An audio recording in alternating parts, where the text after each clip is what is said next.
Life, but death pending.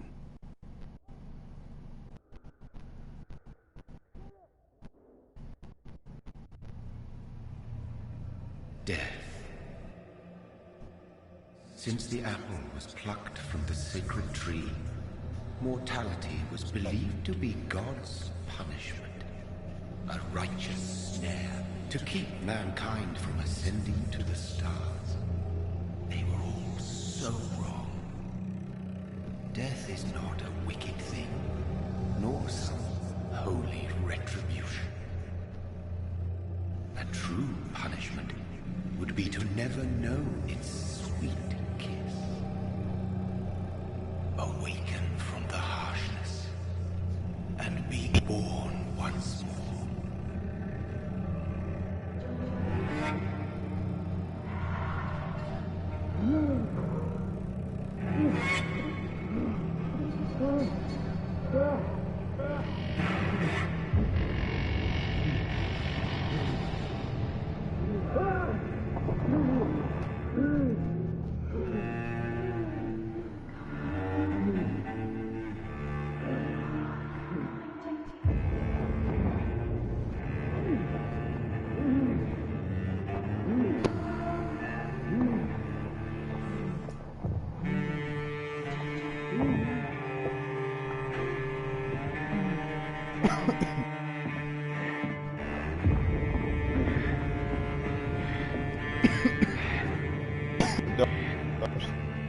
Just smoking.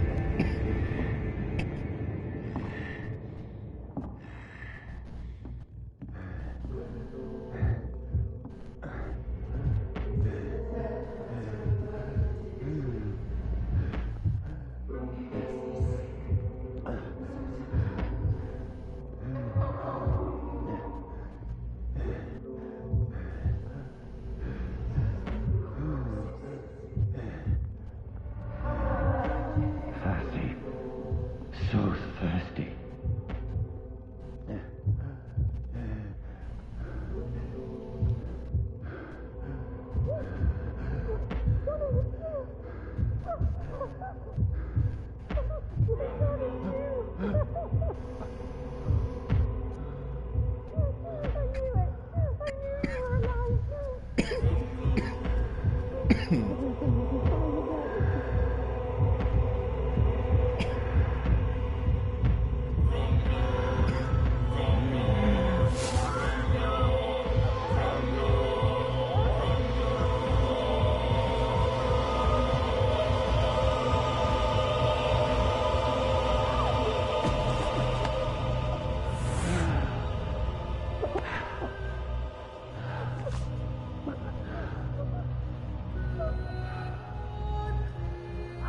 Esi Jogo e Mulito Foda. My sweet brother.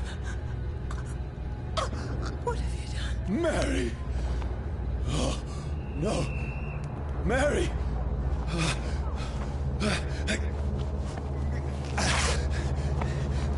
Hold on! Please, hold on! Oh, God. Oh, no. Mary. Mary.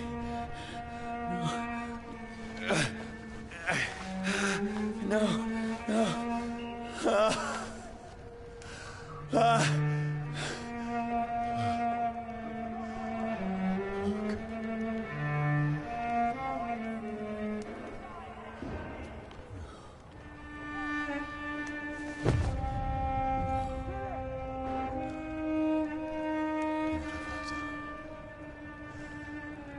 It's horrible. It's a nightmare.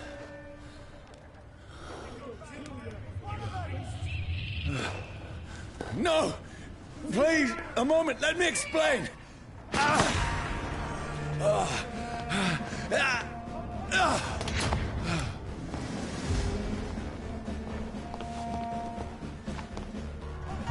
These patrols are after me. Steady, boys!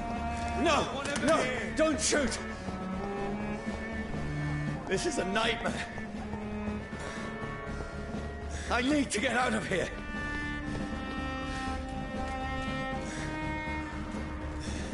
This can't be happening.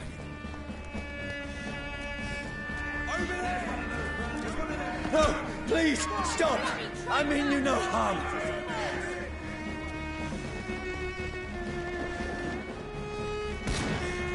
What's going on? Oh, Mary. What have I done? What's all this about? Shit, where'd it go?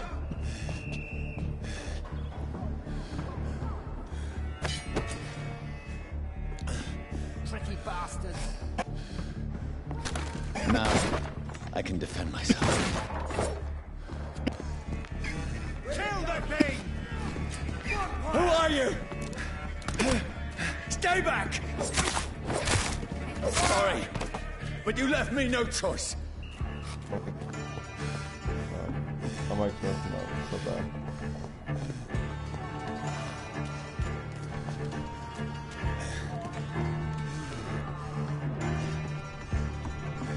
Who are you? Stupid beast!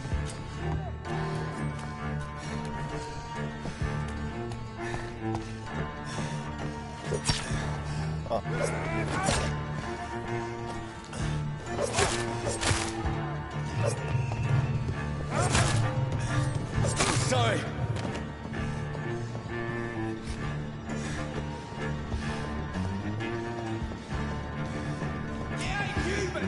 No, please, stop!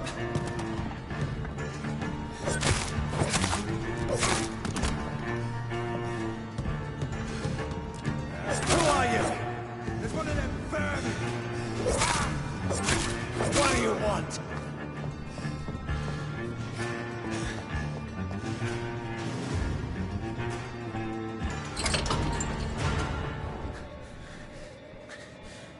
I mean you no harm. I need help. Die, you fucking leech! Please, listen to me. I can't make any sense of this. Shut up, beast! Who are you? What is this all about? What in God's name? I'll do the rest of the job. Just leave me.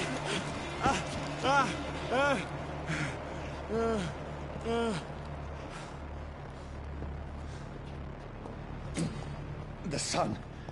It feels like it's burning me to the bone. I need to find somewhere to hide. Right now! Let me go!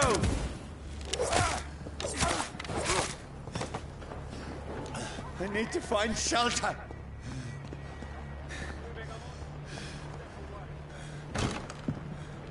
Is anybody there?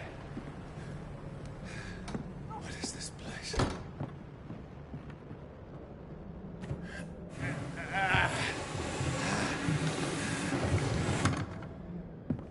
The place seems abandoned. I should be safe enough here.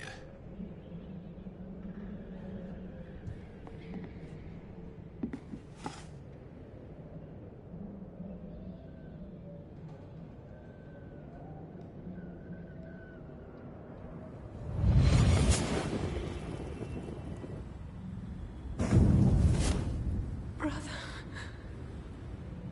what have you done? Mary! Mary! Mary, I'm sorry. Whoever did this to us, I will find them.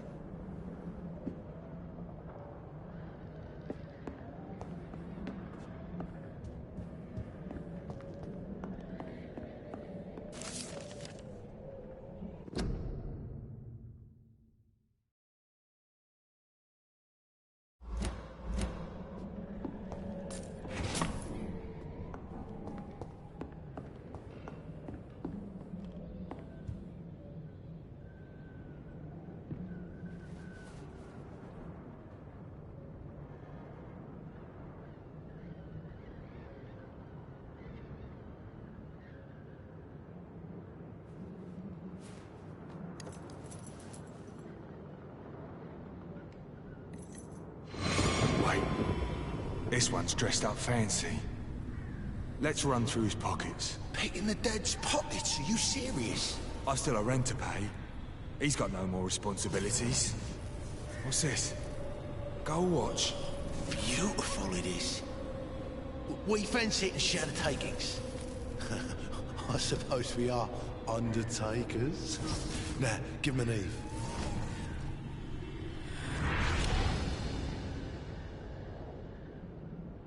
That's impossible.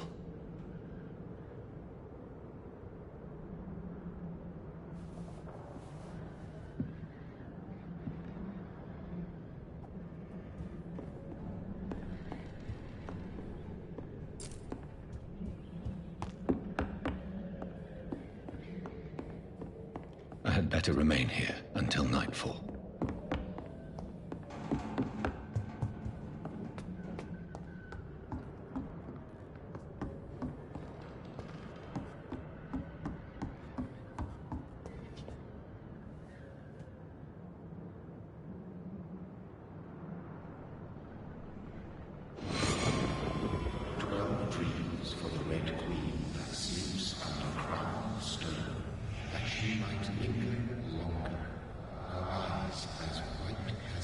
Who goes there?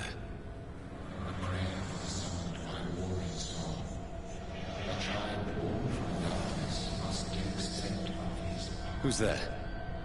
Are you referring to me?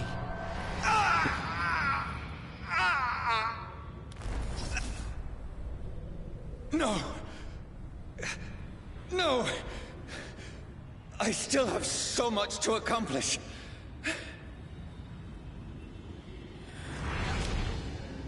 I still have so much left that needs doing.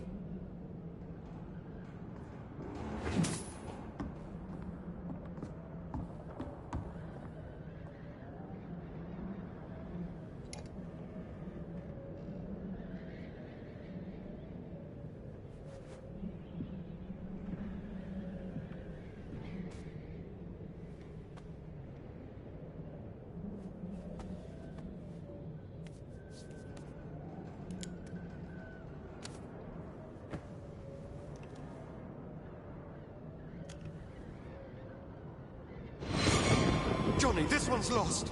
We need to leave. And now! No! There's time. I can save him. That's the enemy coming! The orders are to evacuate the hospital! Done. He'll live. And now what? We fight. Killing is a hell of a lot easier than healing.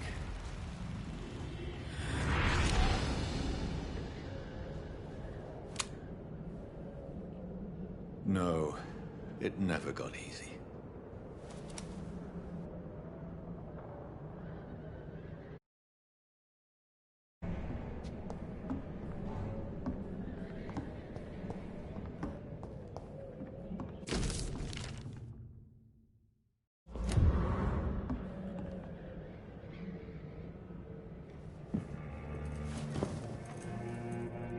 This makes no sense. None of it. No sense at all.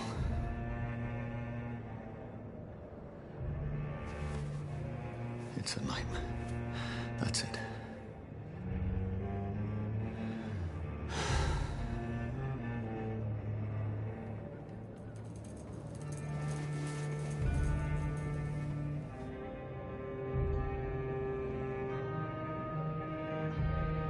So be it.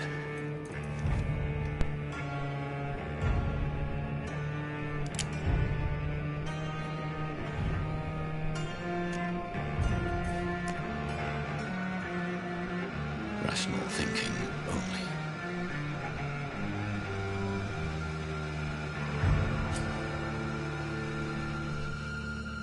Can I have the option to not shoot?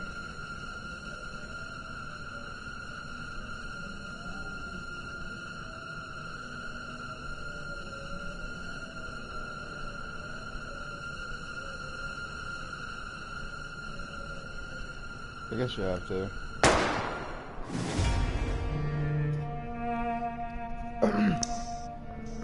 Also, the reason I'm not talking on the mic is because my ear sets are for some reason messing up, and they're brand new, but the sound goes in and out. And I don't know if it does for y'all or not, but it's extremely annoying. So I have to unplug them.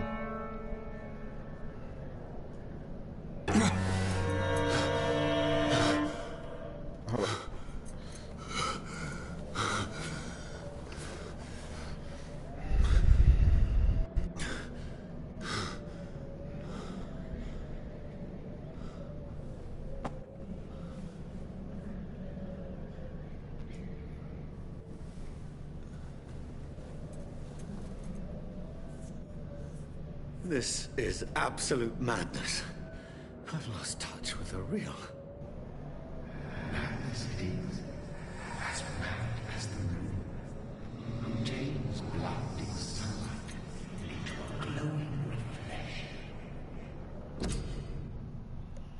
Battle bed allowed you to evolve and rest, spend experience points to level up and improve your vampire skills. Begin by selecting the available skill, whatever the freak that's called.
That voice in my head.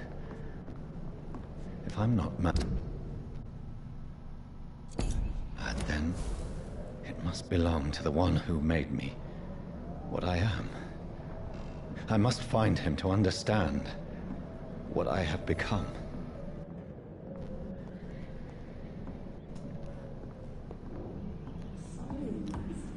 I haven't played this game in forever. Because it first came out. So, I don't remember everything. These people want me dead. I need to leave now.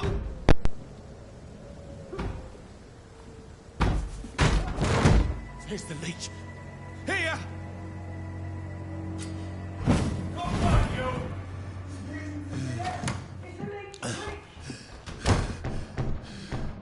My head's spinning. Oi! Come on, you coward! Clever fucking beasts!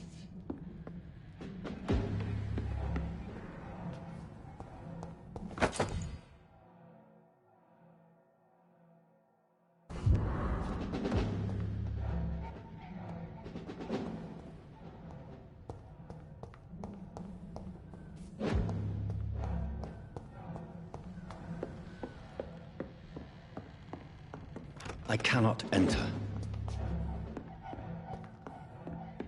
Al vivo. I'm still in Southwark. I must reach the West End. Die, vermin!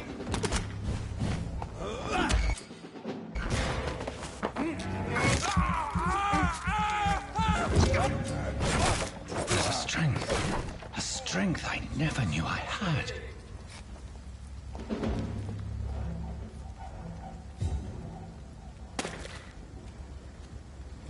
Lively! It's on to us! This shouldn't be Shit, that leech is fast!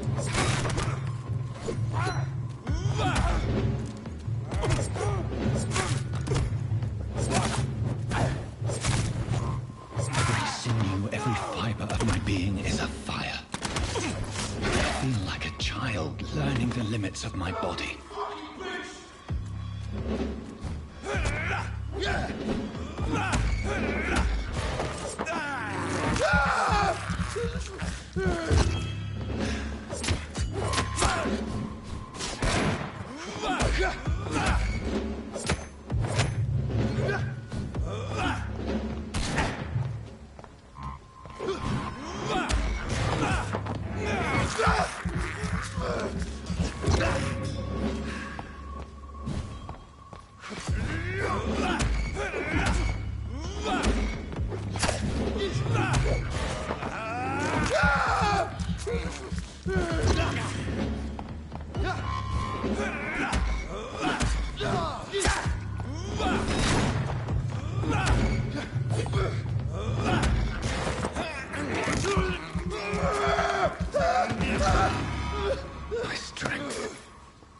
reflexes. I'm not human anymore.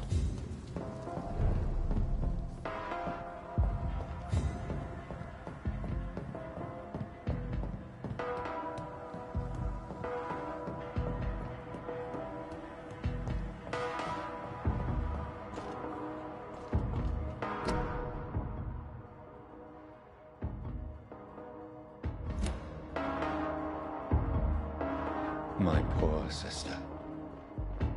If only I had controlled my need for blood. Mary, someone will pay for what happened to you. For what happened to us.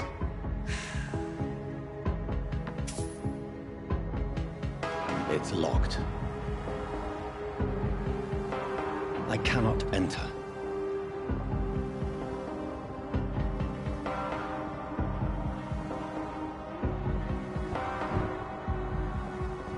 Dizziness from the jump. I can...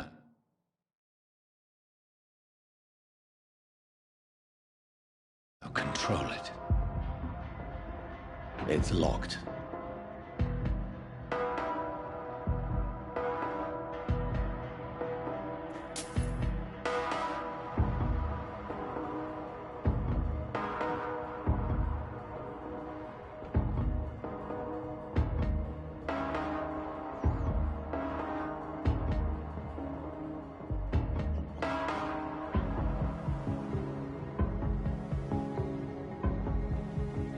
What will London have to say to me?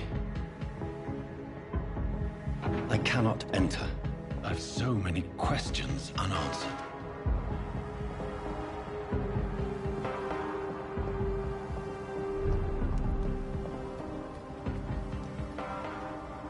Another corpse.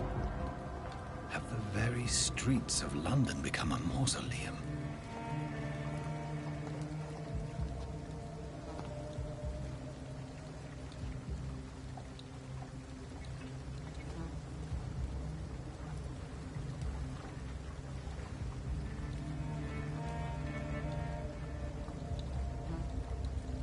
The man has been drained of all blood, but I can still smell the scent of it. I follow the scent's trail. Perhaps it will lead me to my assailant.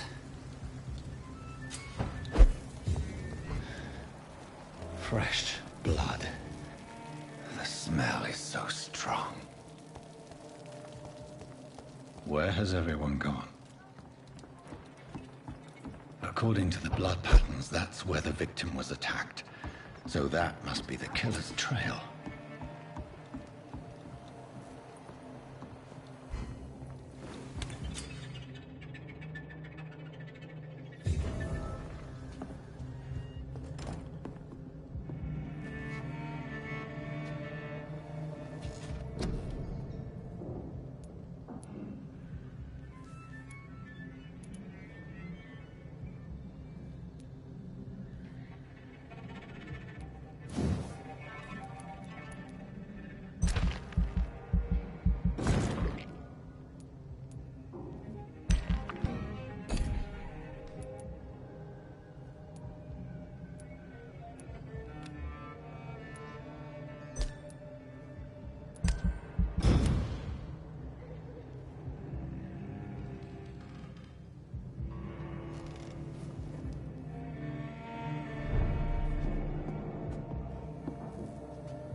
That's strange.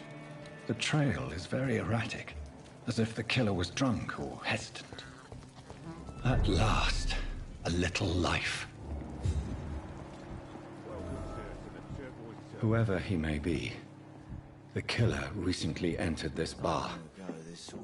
Maybe some of the locals saw him. My God, sir, you look like Jonah's whale just spat you out of hell. Can I get you a drink? No, thank you. I'm not thirsty. Well, grab a chair and get some rest. This is going to be another long night.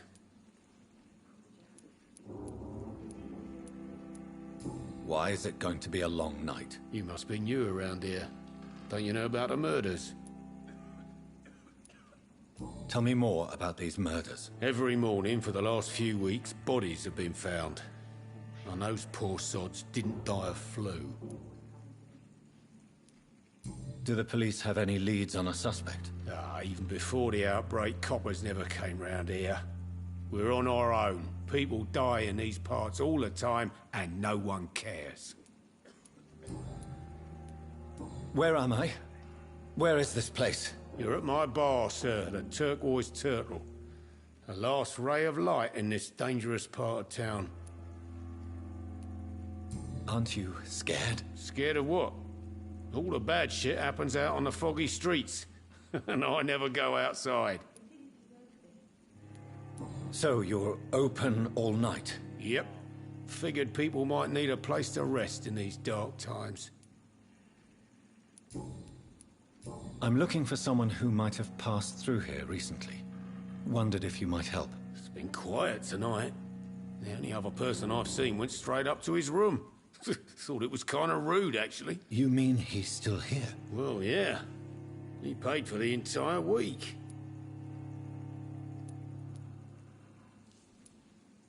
How long has he been here? He rented the room a few days ago and didn't say when he'd leave. Who is this man? What does he look like? Well, like a gentleman, I guess. Well-dressed, quite polite. A professor or something fancy like that. Always writing, reading notes.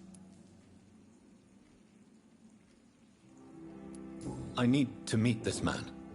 I have questions. Just climb the stairs and knock on the first door. I heard him open his window, so I guess he's still awake. And, Yes? no funny business, you hear me? This is a respectable establishment. I hope I live long enough to see...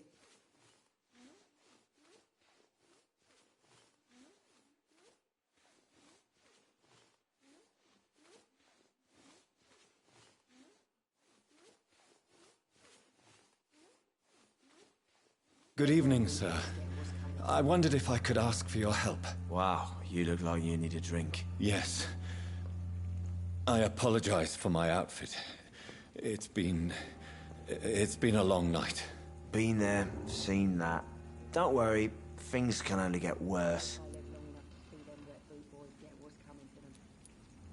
What's going on around here? It's like everybody is hiding. You must be new here. Have you not heard about the murders? Everybody fears the return of the sewer dog. Who is this sewer dog? It's the local bogeyman. Convenient answer for every crime that happened for decades. You murdered someone, blame the sewer dog, eh? You make it sound like it's a fairy tale. People will always believe in monsters. It's easier than accepting their own darkness. We can all be monsters. Has anybody entered the bar recently? Can't say. Sorry. I spent the night making love to that gorgeous bottle, see? This is important, sir. Are you sure no one has come in here in the last few hours? I don't know and I don't care. This is a free country. People still have the right to come and go, don't they? I'll leave you to your bottle, then. I've never even been to India. Hello, sir. Are you all right? Is there any way I can help you? I don't know. Maybe you could just talk to me. Maybe you prefer to speak with Tom, then. He's more agreeable talking to strangers. What is this place? This is Tom's bar, the Turquoise Turtle. I'm the barmaid here, Sabrina, if you want to know. Are you always open this late at night? No, it's only since the epidemic started. Tom thought that people may need a safe place to stay. You don't seem to have much business. Where is everybody? Well, most people are sleeping right now. And those that are awake tend to avoid going out. What with the murders and all. What's going on around here? Where is everyone? Too many dead, sir. First the epidemic, and now all these terrible murders. What have you heard about the epidemic? There's a Spanish flu. Yeah, killed so many last summer. Thought we'd seen the last of it. Dozens dying every week. Are the authorities doing anything? Nothing. There are so many quarantine zones in London now. It's gotten really hard to travel across town. The murders. What can you say about them? Bodies found in the streets every morning. Drained of blood. It's just horrible. Some say the sewer dog is back. The sewer dog? What's that? No one knows. People have always disappeared around these parts. The ancients say it's the sewer dog coming out to feed. But now he's killing in the streets. I just want to talk. I didn't mean to scare you. I'm not afraid, sir. It's just I've other customers to take care of. I only see one customer. Oh. Well, yeah, of course. I mean, I best check on them. I'll leave then. Thank you.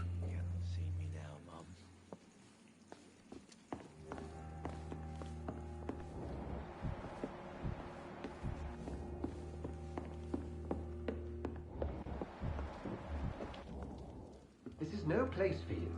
Prewen has several patrols roaming the area. They do not pursue me. But they're looking for vampires, and they're most efficient. They'll not relent until the killer has been identified. I have a common objective, but I require... I think someone is eavesdropping. Are you certain? You might as well come in, whoever you are. Slowly, vampire. Who are you? I mean you no harm. Say it, the vampire. Present yourself. I need a word. With anyone.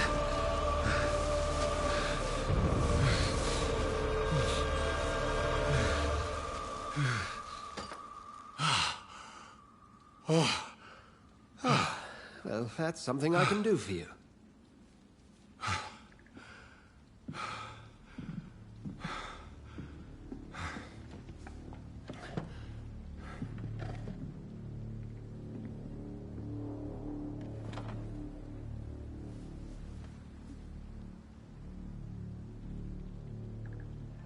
And who might...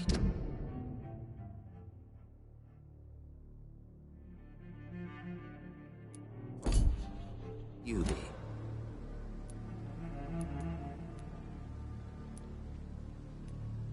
I'm not sure that I know anymore. Might I at least learn the reason of your presence? That's none of your concern. Sir, you have entered my room in the middle of the night, pale as a corpse and shaking like a tree. So please, indulge me. Someone is molesting people. In fact, killing them. Biting them. The calling card of a vampire.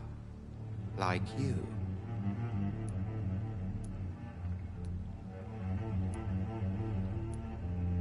I've been hunted down in the streets and attacked. I'm a victim here, too. I believe you.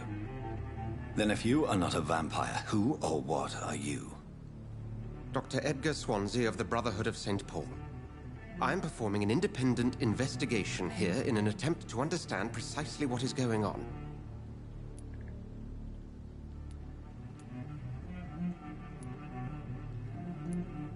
I heard another voice, that of a woman. Who were you talking to? Ridiculous. I've no idea what you're talking about. Something tells me not to trust you. Then the feeling is mutual. And what exactly is this Brotherhood?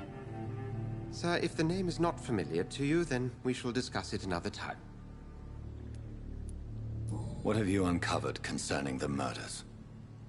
It started a few nights ago. Rumors of violent murders. The docks have always been, shall we say, somewhat unsavory. But this is different. How different? A vampire is at work here. Famished. Reckless. It must be brought to ground, and quickly.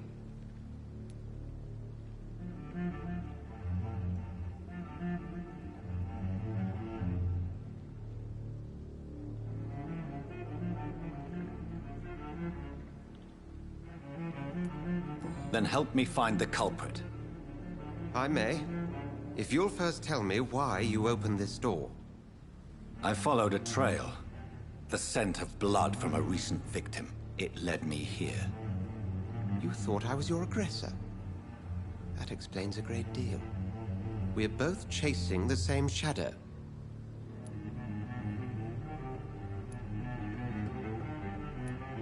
Perhaps. This is all new to me. I'm not even certain what I'm looking for. You should let me handle this affair. You've no idea what you're up against. No. I will find the monster. He is mine. How will you do any better than I? But then let me ask you this. What are your intentions if you find the killer?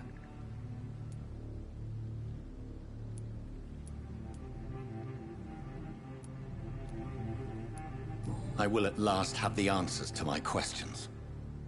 Then I can only wish you good hunting. And pray we shall meet again.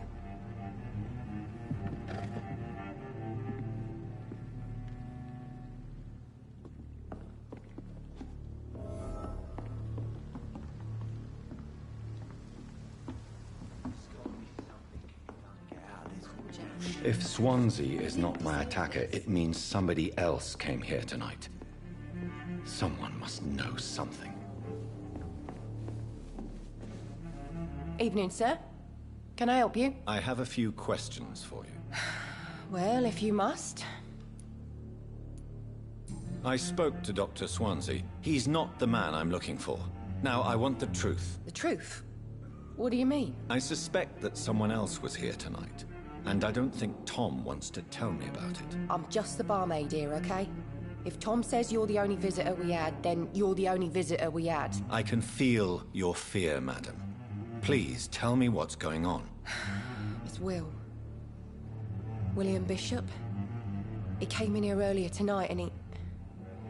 Well, I thought he was going to clock someone. What happened tonight? He was dead drunk, as usual. But my God, his eyes. His face. He must have caught something awful. He shouted and cried. It was terrible. Why are you so afraid? I mean, his skin. His hands. I scrubbed every glass and every chair that he touched. God, I hope it's not contagious. Tell me about this William Bishop. Will was a sailor who worked at the canning factory before he lost that job. A nice bloke, really. He's never been violent. Until tonight. Why keep it a secret? Why not tell me about it? Tom's nothing if not loyal. After Will lost his job, he offered him one ear. They used to be good mates. But recently, well... Will started to get very aggressive. I see. Thank you for your candor. I'll be sure to talk to Tom.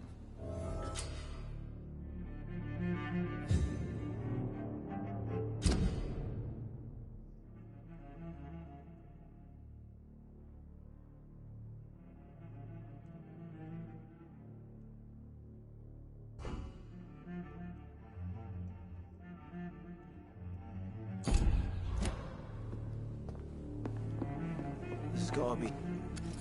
Hello, sir. May I disturb you again? And you're still ugly as sin.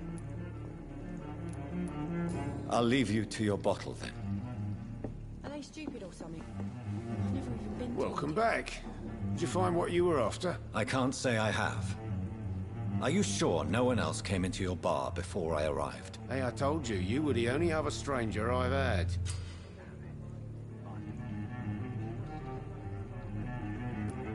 Tom Talk to me about the visit from your old friend, William. Yes, Will came by tonight, but he's not my friend anymore. Why lie to me if he is not your friend? I didn't lie. I said you were my only unannounced customer, and that's the truth. Who is he? William. Just an old sailor who loves his gin too much. He worked for years at the canning factory before it closed. Is he dangerous? Yeah. Like many drunks, he's all bark and no bite. He can barely stand up most of the time. How was he tonight? Was he different? Sicker than usual, perhaps. He whined and mumbled about how mean people were to him and how he'd like to talk to me outside, and then he left when I refused. I need to find him. It's a matter of urgency. Do you know where he is? You could try his boat. It's up by the North Pier. He sleeps there when he's too drunk to get home. Please describe him to me. What'd you expect? He's a tall, sick bastard with a bad rash and torn old clothes. William used to be strong. Now he's a mess. Thank you, Tom. If you see him, tell him I don't want him back here unless he cleans up his act, okay? Not long ago, this sort of mess didn't make me laugh. I think I'm losing my mind. Please, leave me alone.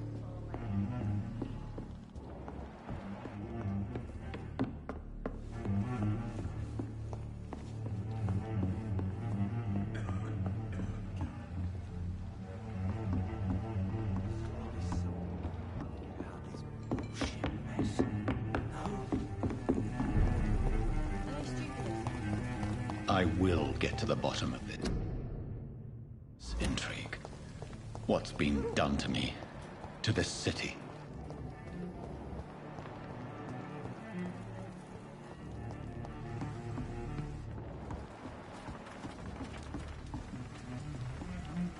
The body is still warm. This man has just been drained of blood.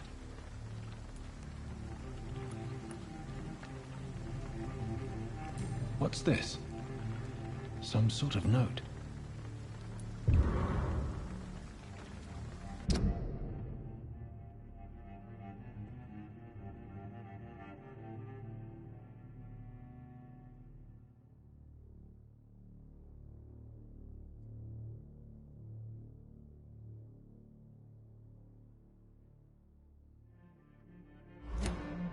These men, this man was armed.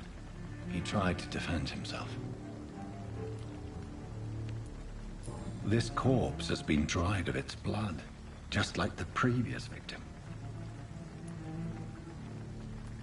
Blood and empty gin bottles. This bishop fellow is something of a heavy drinker.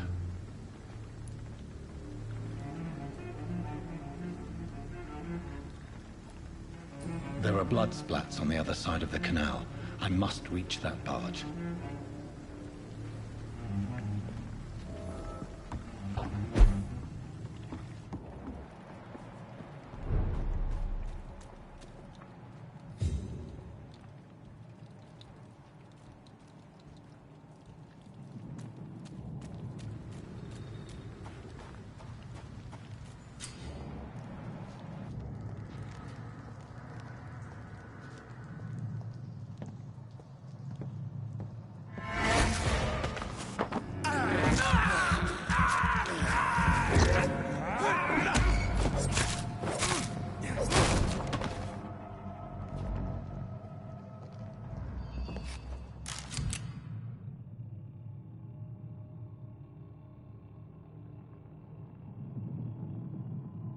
Ammunition crate. Good. I may need a lot of bullets. I feel like I'm back on the front line again.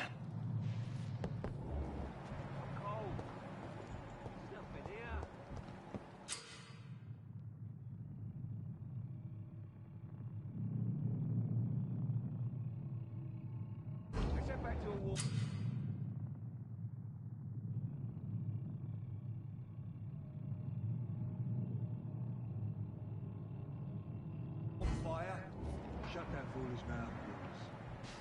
You ever known McCullum to be wrong about anything? time I can remember. But I've only been part of the guard 3 weeks to the day. Stupid fucking beast! He's dead!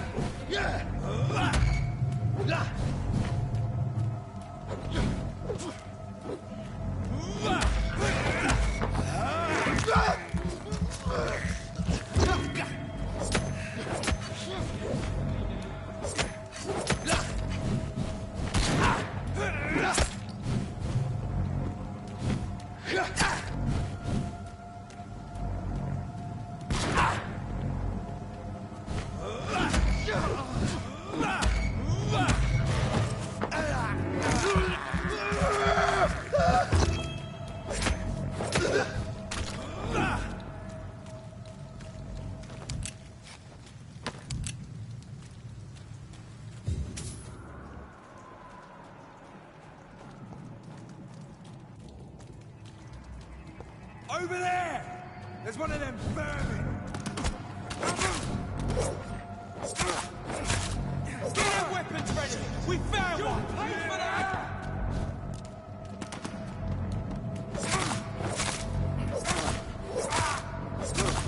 Oh, Christ!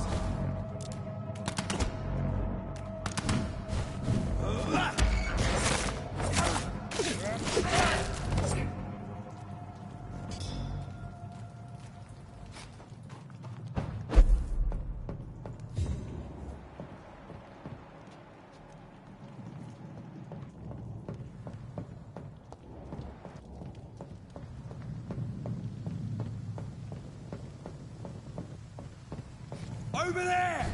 There's one of them!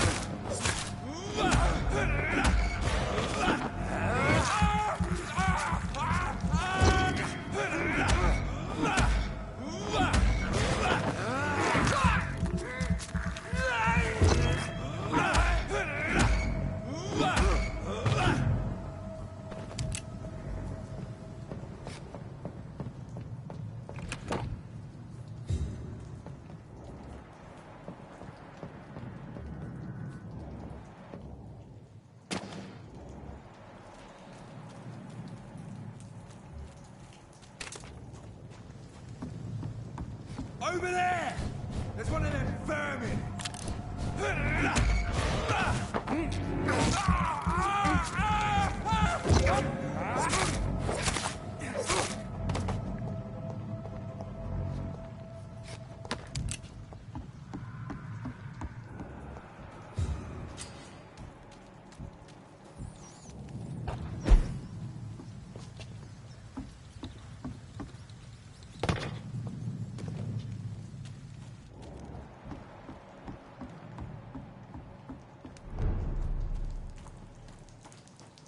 Fresh blood. The whole building reeks of it. The scent is so strong it makes me dizzy.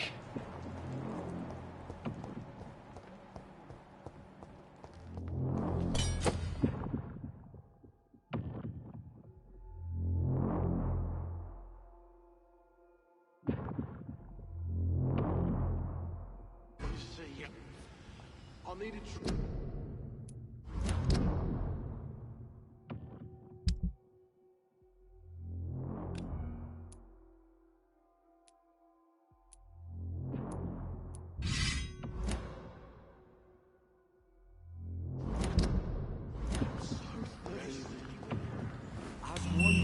This place reeks of bloodshed. I had a drink outside tonight already and it did not quench This my thirst. creature is bedeviled. I must put it down.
William was an honorable man.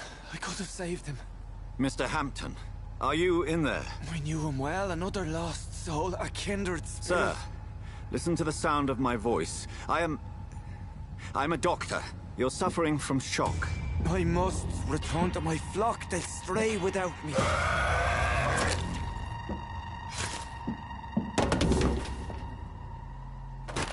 Remember, certain skulls are every bit as resistant as we are.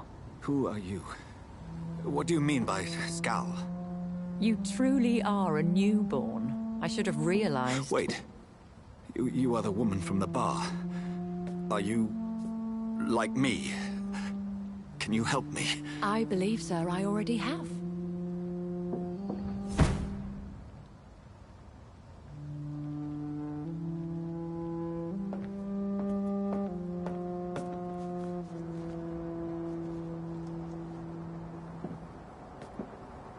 By George and the Saints, you've solved the mystery of these terrible murders. Patience, good fellows, I've come to offer help. Just give me a moment to secure my boat. We can leave this awful place. William was not the evil man they claimed. He was just taken by the thirst. He needed his drink. This man requires medical attention. We'll see he gets to the nearest hospital. No, please, I must tend to my fold. My flock needs me. There, sir. Go with the good Dr. Swansea. He's resourceful, and I'm sure he'll take good care of you. You'd best come as well. The sun is soon to rise, and you'll need a place to rest. I just need a moment. If I can learn something about what has happened to William, I'll be a step closer to understanding what happened to me.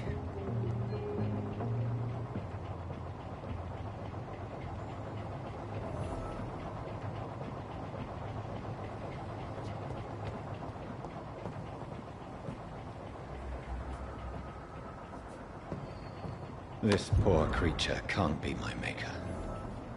Could it be some subspecies of vampire?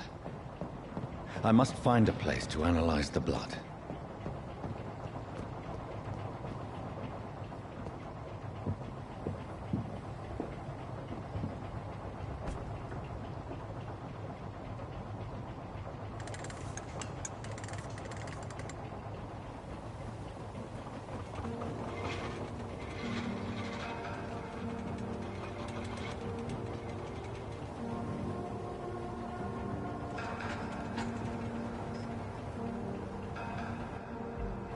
Where are we headed? We're on our way to the Pembroke Hospital. It's just across the canal. They'll have a bed for poor Mr. Hampton. William was... what manner of creature was he? Predator, prey, villain, and victim. Who can say? Been stopped. Duly noted. And the woman? What... who is she? What woman? Oh, don't play me for a fool. You used me to locate that skull. You must know who she is. And I thought you a gentleman. You shouldn't talk about a lady behind her back, but I will tell you she values her privacy. Were London as peaceful as she appears from the middle of the canal?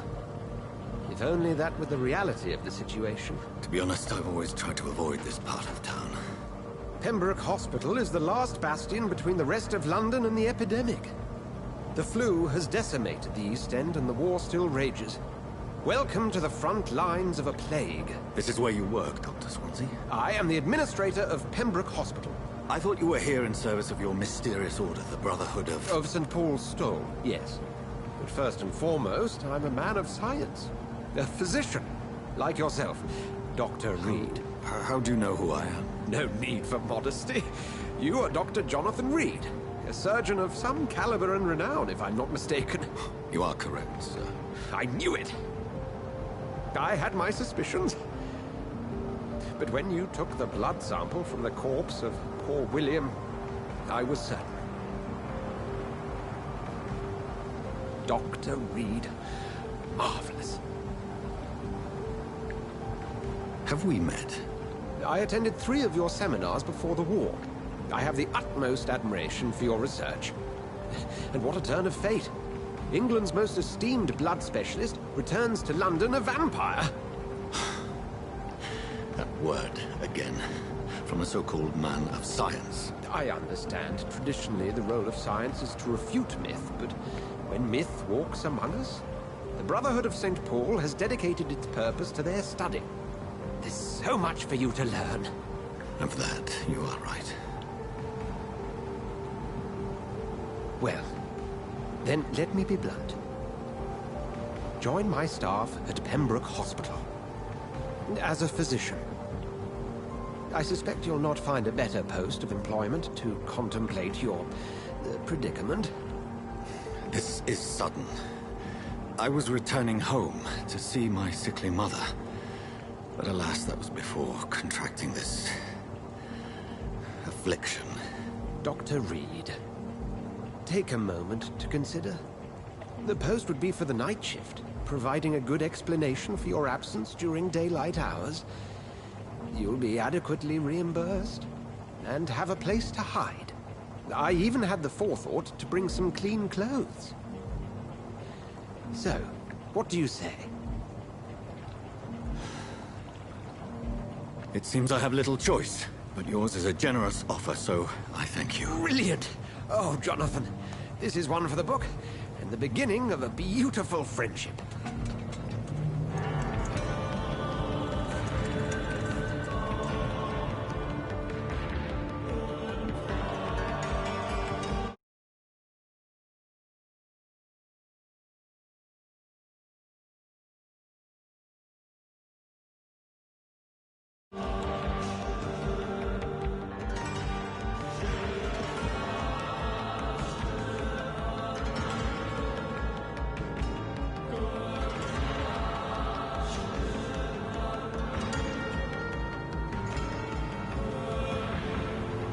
Dr. Swansea, thank goodness. I was beginning to be concerned. Worry no more, Nurse Crane, for I bring good news. Oh, Doctor, what a night. We lost 2 more patients. Nurse Scow said she couldn't take it anymore and resigned. Yes, well, I'll make a new rota in the morning. In the meantime, find a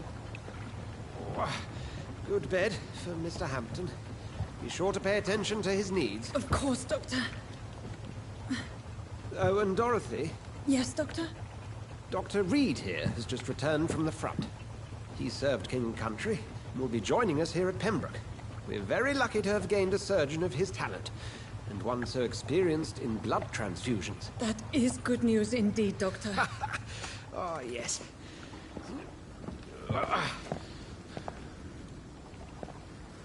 Here at Pembroke, it's not what we have, but what we haven't. It's only thanks to Nurse Crane and the staff that our ship doesn't sink. If you have any questions, just ask her. Duly noted. Thank you. Your assistance is required, Dr. Swansea, immediately. Welcome aboard, Jonathan. We'll catch up after my rounds. I'm coming, Nurse Crane. I'm coming.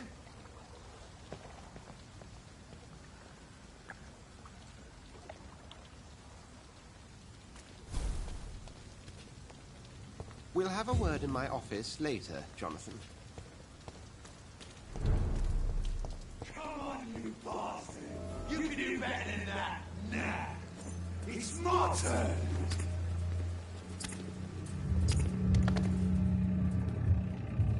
Rotten oppressive, each heart contains the seed of life. Drink at this river, dry it all.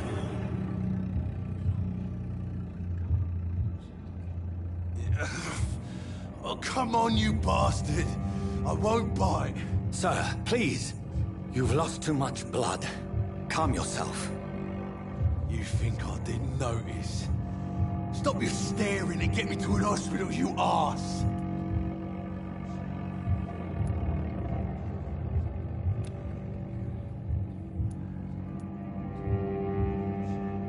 Insulting a good Samaritan. Not exactly the way to get rescued. All right, sorry. I am in pain here. My guts are spilling out onto the street and you're yabbering on. Yes. That's a very nasty wound you've got there. Take my word, I am a doctor. Dr. Jonathan Reed. Name's Clay Cox. I'd appreciate you helping me to a better place, Doc. Follow me, Mr. Cox. Let me assist you to that better place.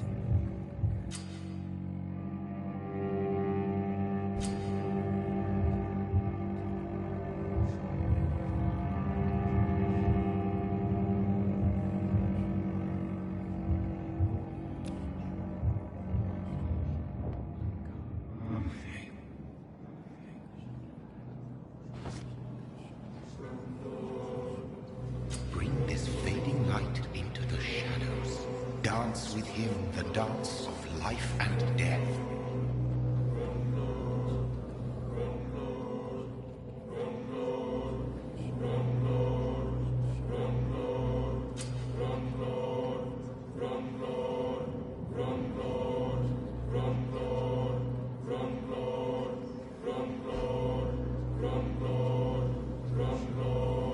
No more. Not tonight. Not like this. I will not take another life.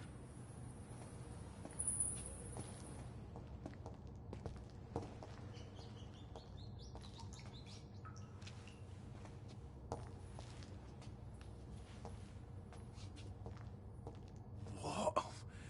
What happened? Did I black out?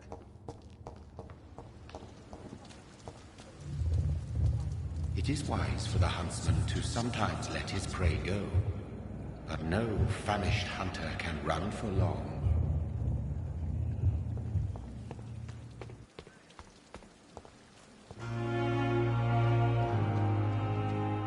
I'm not one to make wait, Doctor. I've patients to attend. Doctor, where have you been? I've little time to play hide and seek with new staff members, no matter how illustrious they may be.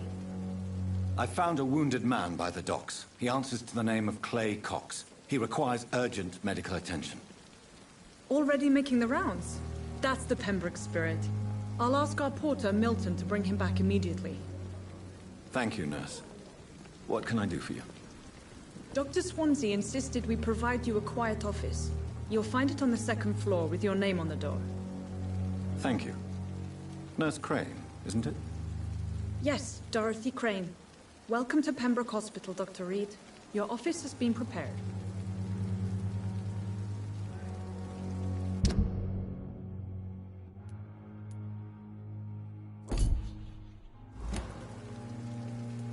I would like to ask a few questions first.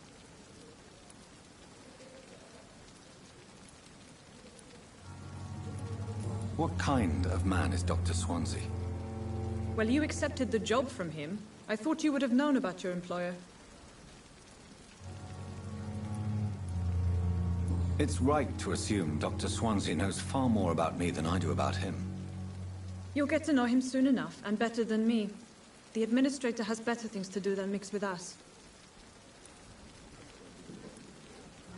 Apologies, I've only just met him the once. This is sudden. I've only just returned to England. Dr. Swansea is a brilliant surgeon and the most compassionate physician.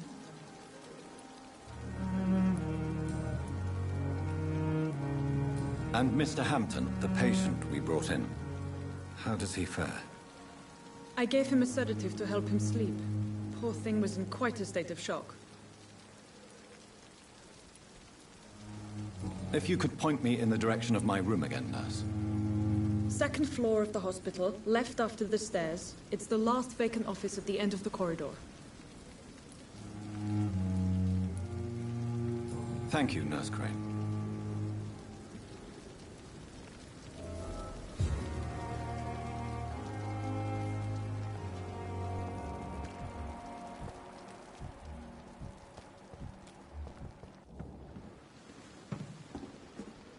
Good evening, sir. So it is true. The famous Dr. Reed has joined us. I can't think of any better news during these terrible times. Do we know each other? Actually, yes. We met once before, at the Rockefeller University in New York. Dr. Tippett, yes, I remember. I was assisting Professor Carell in his research about coronary bypasses. He had nothing but praise for you. He was also very confident about your future. And look at you now. Eminent surgeon and blood transfusion specialist.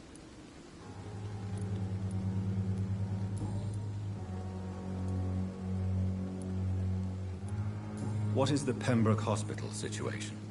And please, speak freely. This hospital is not exactly the best of London. I'm sure you are used to working in a better environment.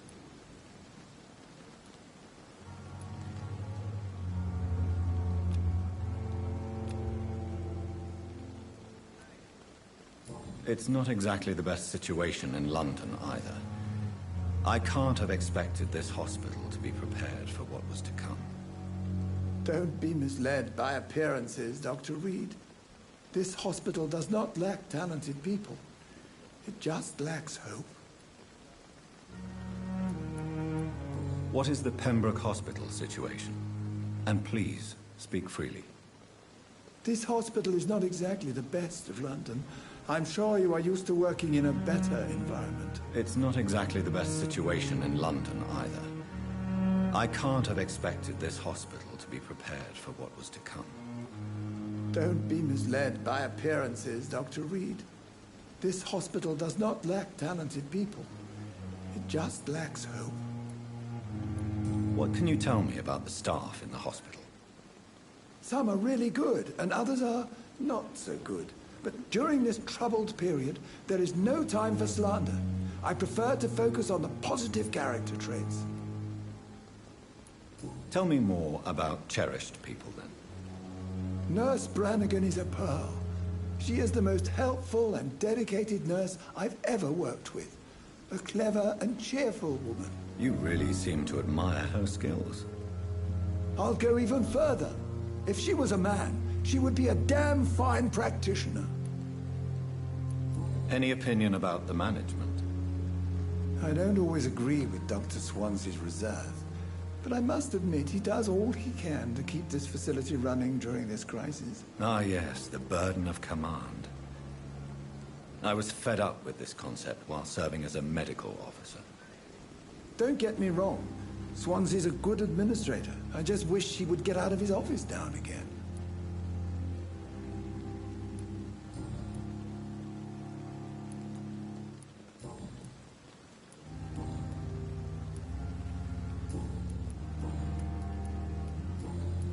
Goodbye, Dr. Tippett.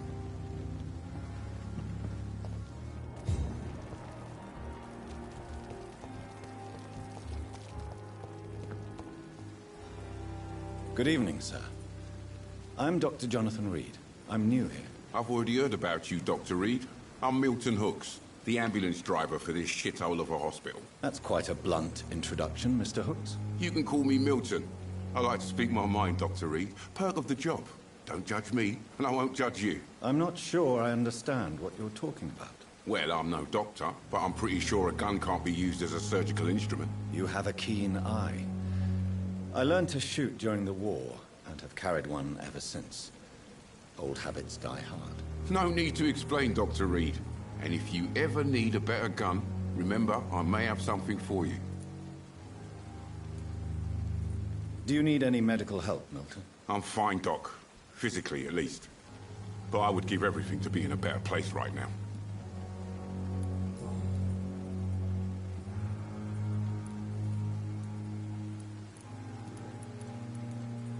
Are you really smuggling weapons through the hospital? And why not? I've already been attacked by patients, you know. And by gang members willing to steal my money. But you're not defending yourself. You're selling guns to civilians. You keep people alive your own way, Doctor. I offer them another way to protect their health.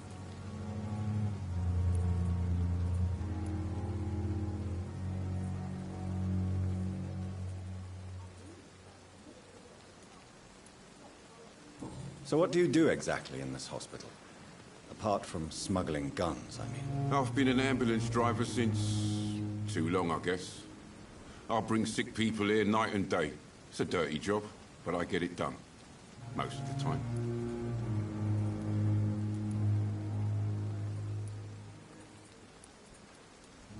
It sounds like things have been a bit rough recently. What's happened? Yesterday I got attacked by the patient I was bringing in. I escaped from the hospital's garden, but I lost my wallet when I was running. You left an infected patient outside the hospital? That's incredibly dangerous. Go there yourself if you want, but be careful, Doctor. I'd rather not bring your dead body back. Since you're on the front line, how is the sanitary situation in this vicinity? It's a complete disaster. It's even getting dangerous to enter some streets or buildings. Even the locals attack you.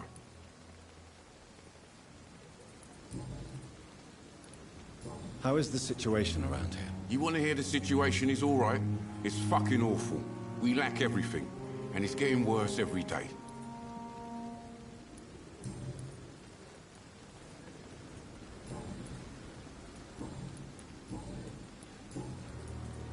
I'd like to see your goods. Wise choice, Dr. Reed. A reliable gun is what everybody needs these days.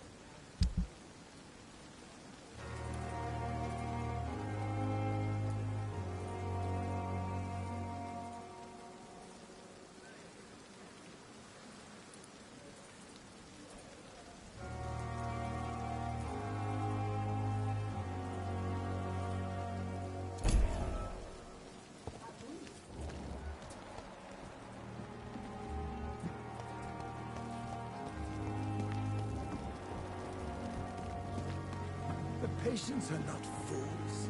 They know we are overwhelmed by this horrifying epidemic. Good evening, Dr. Tibbets. Dr. Reed, any good news to share? Do you need any medical assistance yourself, Doctor? Come on, don't be ridiculous, dear colleague.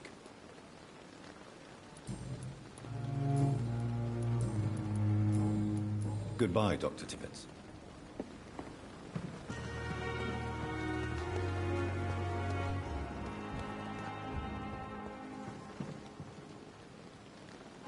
Good evening, nurse.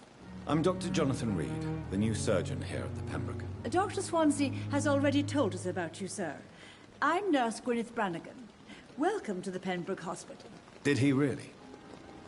It's a good thing I wasn't hoping to keep a low profile. All members of staff have already read about your new blood transfusion technique. Dr. Swansea made sure of that. I see. Well, I'm a little surprised, but I suppose I'll just have to deal with this unexpected notoriety. You must know, blood transfusions are Dr. Swansea's primary subject of research. He is convinced it is the future.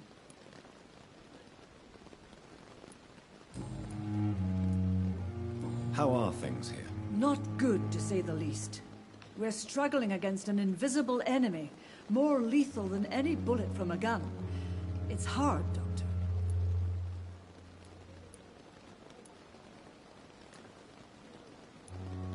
An invisible enemy? Quite a poetic term for a disease, especially from a nurse. Sorry, Doctor. These last few weeks have been exhausting. We could all do with a good night's sleep.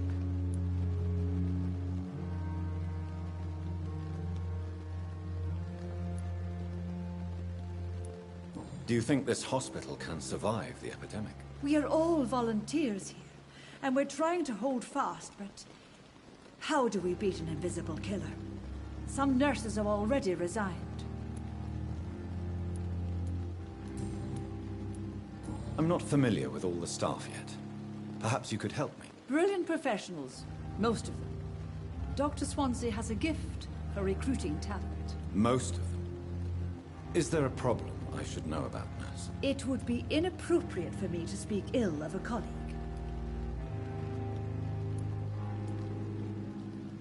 Nurse Brannigan, if you do know something, please tell me. Anything you say will be held in confidence. No. I may disagree with some conduct, but in the end, everybody is doing their best. Is there anyone that stands out? Well, I have never met someone as dedicated as Dr. Tibbets. He should be a standard for us all here. If only he were younger. Why should his age be a problem? I guess it's fair to say he's always pushing himself to the limits. He just doesn't know when to stop and get some rest.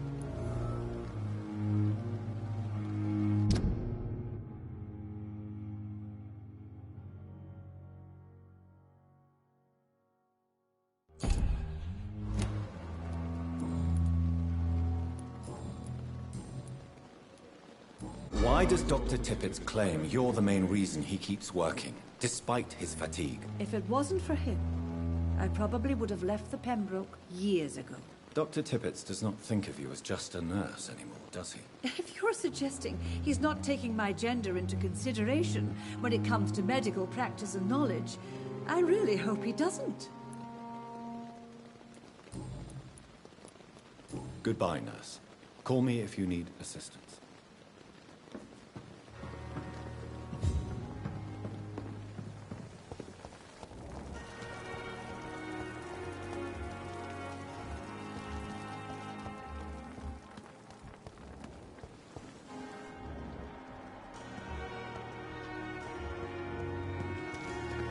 Dr. Swansea is right. This place seems perfect to conduct my research. Good evening, sir. I'm Dr. Reed. I believe we're going to be colleagues. Reed? Yes, I've been informed about your arrival. I'm Waverly Ackroyd. Welcome aboard, I suppose. Does my arrival inconvenience you in some way, Dr. Ackroyd? Let us just say that I don't particularly share Dr. Swansea's enthusiasm for hiring you. What we need here are reliable professionals, not overrated dabblers.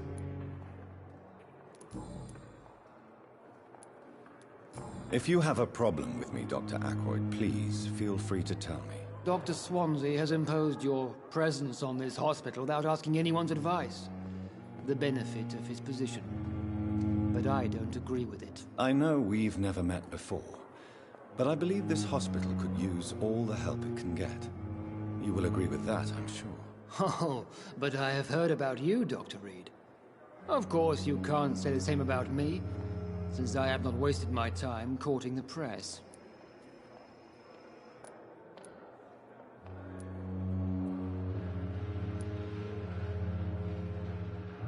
There is no need for such animosity between us. Don't you think the epidemic is already enough to deal with? That is one point we could agree on. And that is precisely why I want to be sure that you will be of help to this hospital, instead of a burden. Since your tenure in this hospital is longer than mine, perhaps you can tell me more about this place. Let's just say I'm tired of the carelessness around me. I have always respected the skills of Dr. Swansea, but over time his enthusiasm has become displaced. Carelessness? Exactly what are you talking about? We're here to save lives.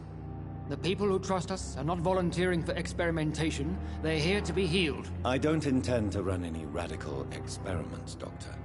Even if I, as any good practitioner should, express an interest in pushing the boundaries of medical research. Modern medical methods were created through audacity and ego. But there are rules in our line of work, and they're here to protect our patients.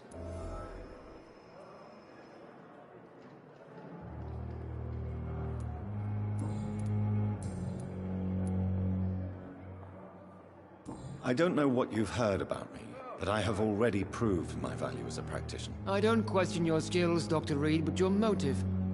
Is it money, fame, or are you truly dedicated? And what exactly is that supposed to mean? I served in the war just like you.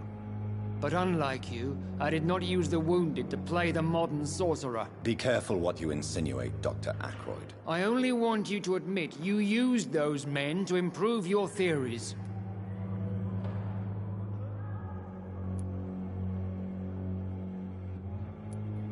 This is ridiculous. My blood transfusion technique saved many lives, and you know it. You see? That is exactly what I hate about people like you. You avoid this kind of accusation instead of facing reality.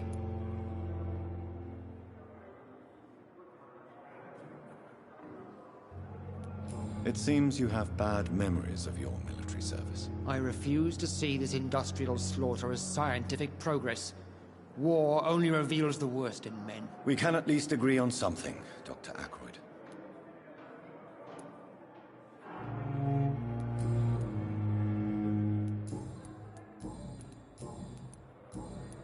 Thank you for your time. We'll talk later.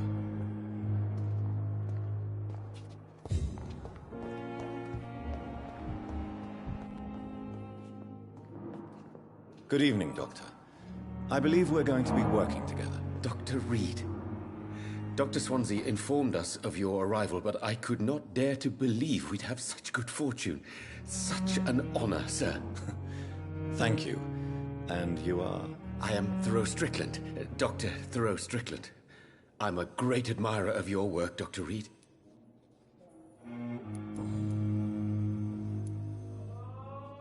Please, could you tell me something about yourself? I'm a great admirer of your work concerning blood transfusion, Dr. Reed. I run my own experiments. I'm convinced it's the future. I based my technique on my mentor's research. He helped me perfect my method. What is yours? I'd rather not talk about it. For now, it's just theories and first approach. My process is purely experimental. and unsuccessful. As long as you're cautious and methodical, you may remain empty-handed, but you won't fail. You're not the first one to warn me, but I am convinced knowledge is the main weapon against the ravages of this epidemic. What made you choose to be a doctor? I'm not ashamed to admit you and your work have inspired me. I am honored to have the opportunity to work by your side.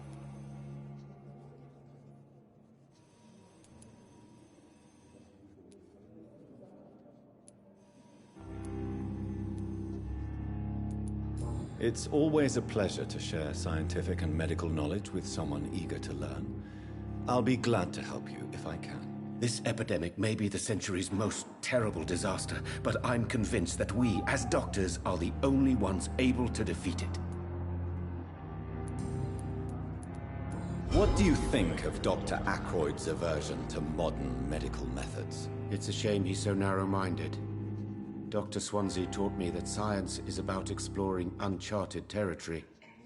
I'm convinced that's true. With the influenza and all that's going on, you should put your differences aside, don't you think? Why is it so difficult to work together?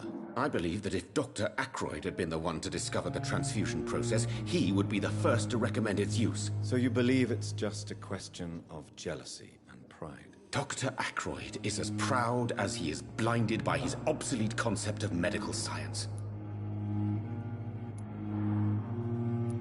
What can you tell me about the Pembroke? Well, it has always been an honor to work with Dr. Swansea.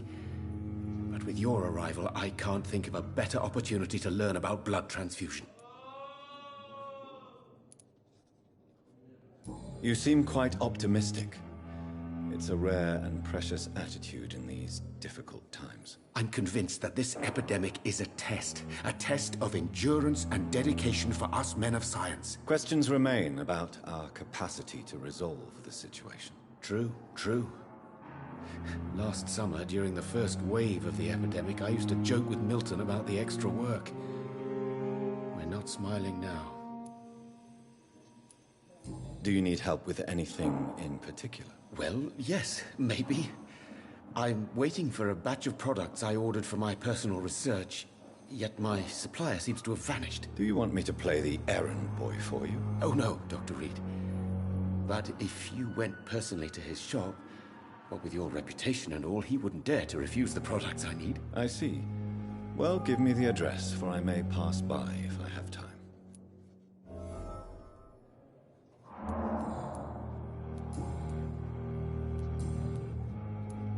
Tell me more about your willingness to experiment with new medical techniques. Harvey Fiddick is a patient suffering from a severe injury that could cripple him if not treated correctly.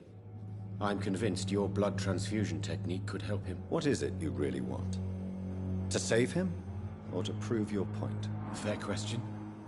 I want nothing but to save my patient, Dr. Reed. Especially since I know Mr. Fiddick's story.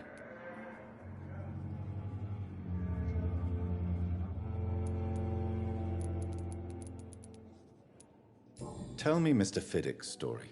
Our first diagnosis was compromised because Mr. Fiddick lied to us about the real origin of his injury. He first claimed it was an accident. But why would he hide such crucial information from us? Because he is a proud father, ashamed of putting his children at risk because of his own negligence.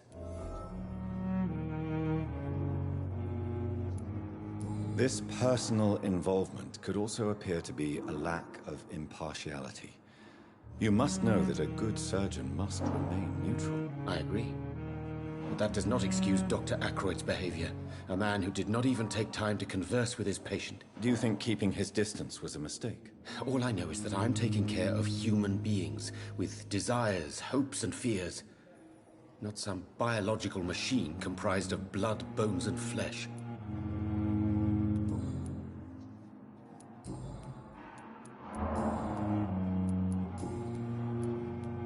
Goodbye, Dr. Strickland.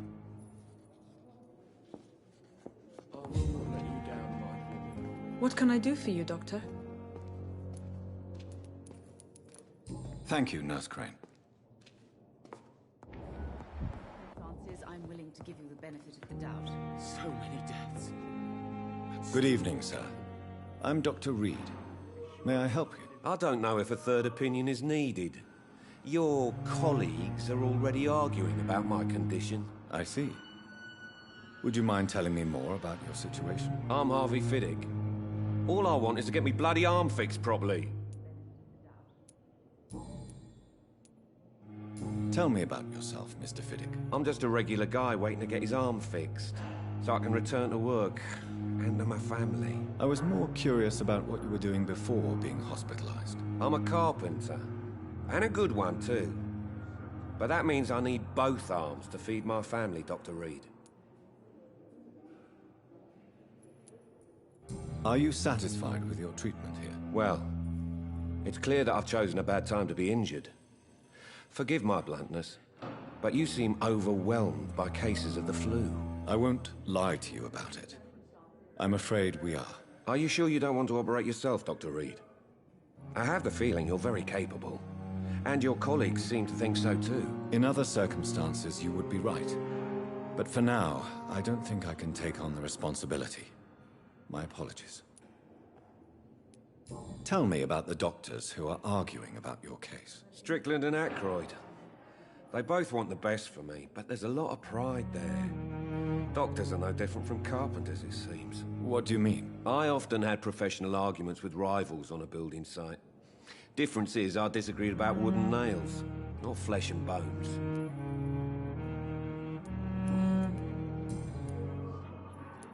Tell me about your injury, Harvey. Why do you feel so guilty about it? My wife died because of me. And now I may lose everything because I've been careless enough to hurt myself. What an arsehole.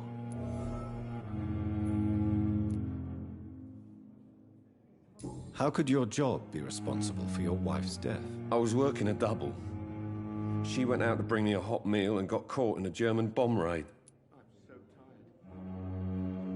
You can't hold yourself responsible for your injury, Mr. Fiddick. Unless you tried to hurt yourself. Of course I didn't hurt myself. But I can't work until my arm is fixed. My children need to eat, Doctor. Tell me about your injury, Harvey. My wife. Tell me more about the death of your wife, Harvey. 1915. I was in the army, building workshops for the Royal Flying Corps. Helen was happy I wasn't sent to the front. What happened? The Germans sent Zeppelins to bomb the construction site, but they missed their target. My wife was bringing my dinner when the bombs fell. How are your children after losing their mother? They were smaller then. The only good thing about this is my Helen didn't bring them with her that night. I'm sorry for your loss. So many died during the bombings. I served in France and witnessed the carnage there. I would like to say that she didn't suffer. Truth is, I have no idea. I just know that I'm all that me kids have. Poor little bleeders.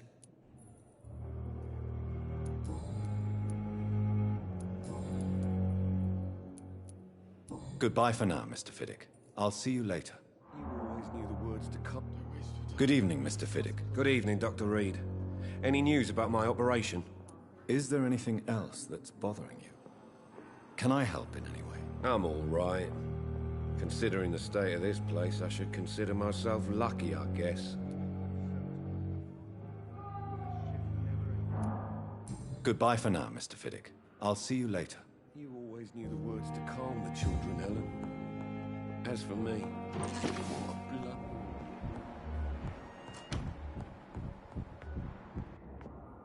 So many deaths.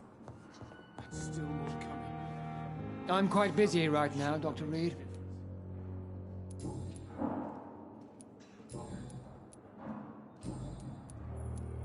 Tell me, Waverly, what do you think of Dr. Strickland's enthusiasm for his experimental research? Strickland is playing with his patients' lives for pride and glory.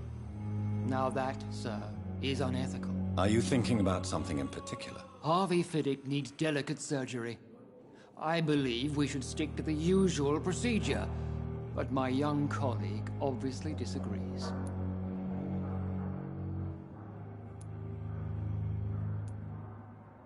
And are you not afraid that your rivalry with Strickland may be blinding you? Rivalry? I guess you could call it that. But I will never be childish enough to let my personal feelings affect my judgment. Why do you wish to lead this surgery? I strongly believe that Mr. Fiddick should not be butchered to test an unproven procedure.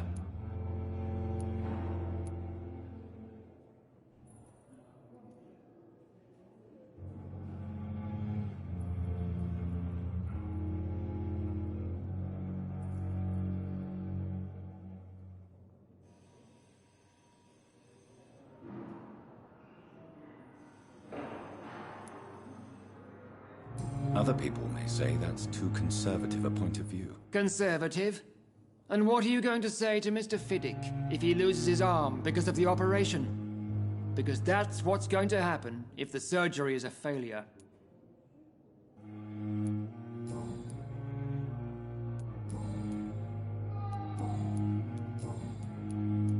Thank you for your time. We'll talk later.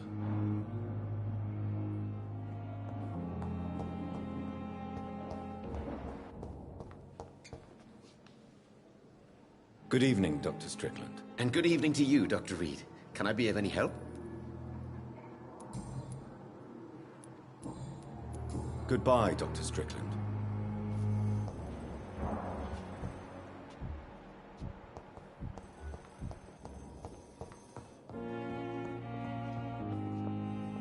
I'm quite busy right now, Dr. Reed.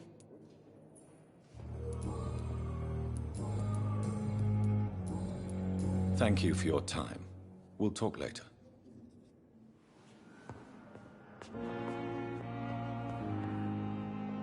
Good evening, Dr. Strickland. And good evening to you, Dr. Reed. Can I be of any help?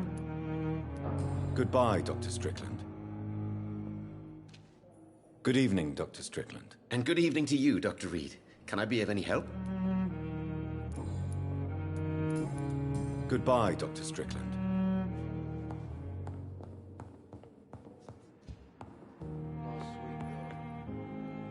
Good evening.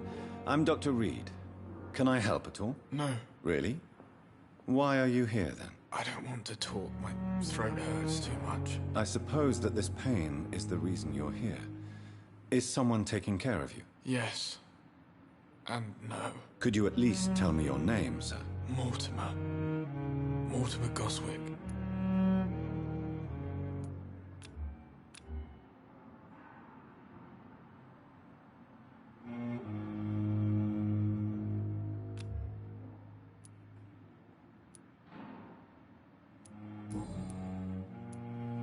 How painful is your throat, Mr. Goswick? So painful I'd rather not talk at all, Doctor. I'll let you get some rest, then. I'm all right. Don't waste your time with me.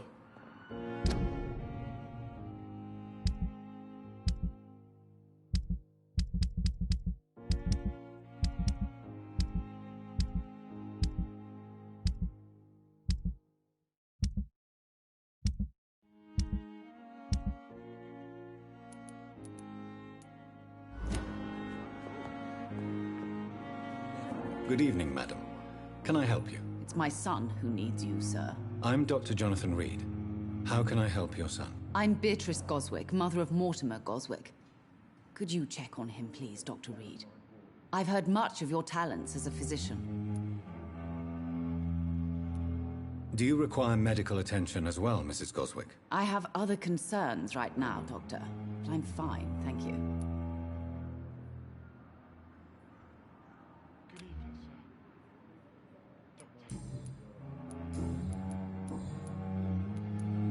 What can you tell me about yourself, Mrs. Goswick? Not much to say. Just take care of my Mortimer and I'll cover all the expenses. That's all that matters.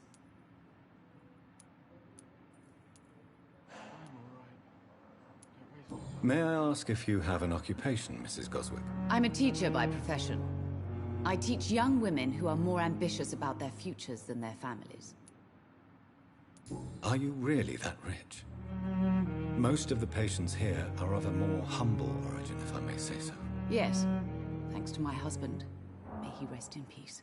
I can cover any needed medical expenses. What do you think of your reception here? Any complaints? I have had the uttermost reservations about this hospital since we arrived.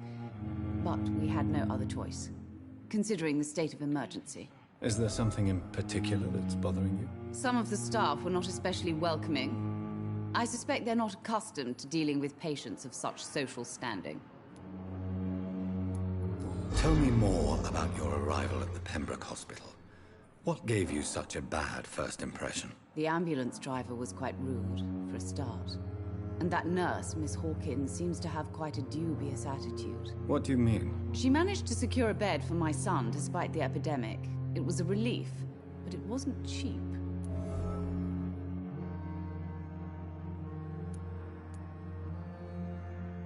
She charged you for a bed? Yes, and I paid without question, considering the urgency of the situation.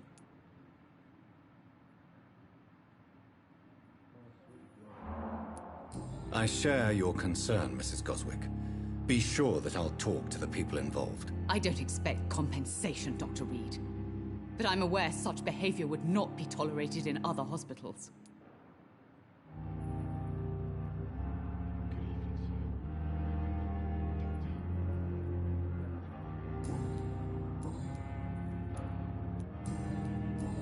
Goodbye, Mrs. Goswick.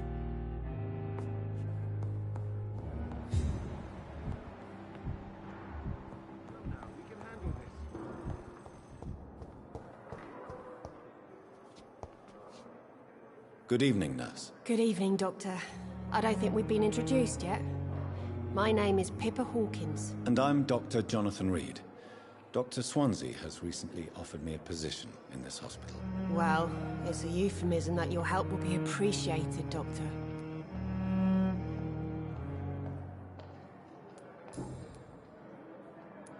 How would you describe the situation at the Pembroke Hospital? It's serious. The flu is wreaking havoc amongst the staff and patients. We are running out of everything. You must get a hold of yourself, nurse. Sorry, I'm exhausted. No one has any idea when this epidemic will be over.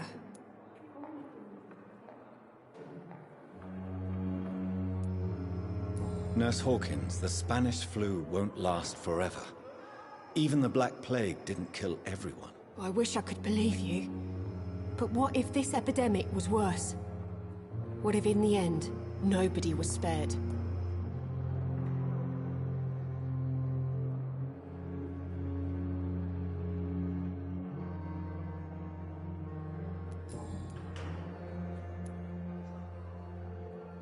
How long have you been a nurse? Well, long enough to see that the epidemic is winning. And no matter how qualified you are, don't tell me you'll change that.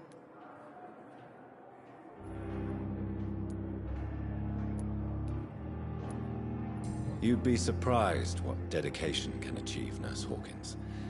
In medicine, sometimes we're just a test result away from a miracle.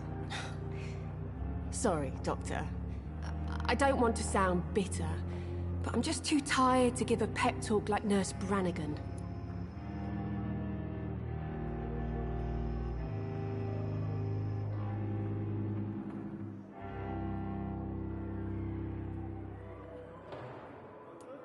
How is the Pembroke staff coping with the epidemic? Well, not well.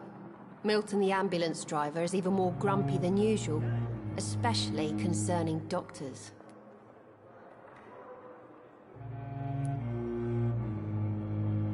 Why is Milton grumpy on a daily basis?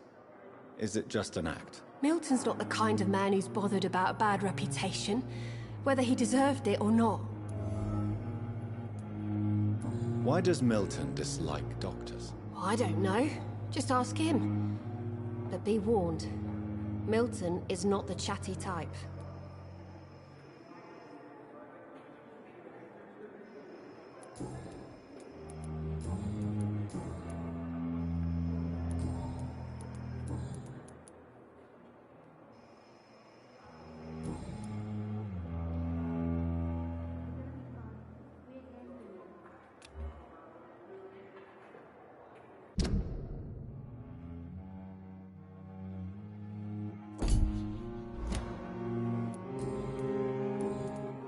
Goodbye, Nurse Hawkins.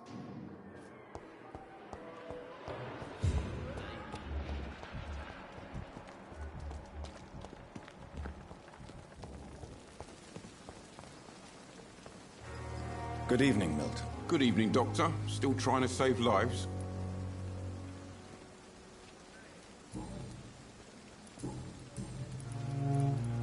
Why do you have such a mediocre reputation among your colleagues, Milton? Fuck them. Nobody knows the horrors I've seen since working here. This city was sick long before the epidemic, Dr. Reed. I know it's a difficult task, but correct me if I'm wrong. Is this not the job you are paid to do? I've seen babies left to die while their brothers were properly fed. Underage girls and boys sold to all manner of perverts. I'm sorry, I don't know what to say. Yeah, exactly. We lack words. So excuse me if I don't look on the bright side of life.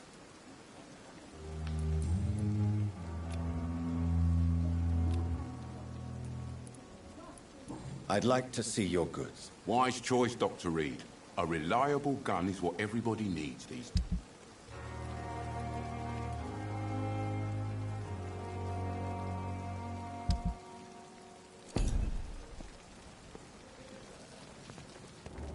Perhaps I should have considered the offer. We must prove what we are. Now or never. John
Sorry you ended up on my plane. It's locked.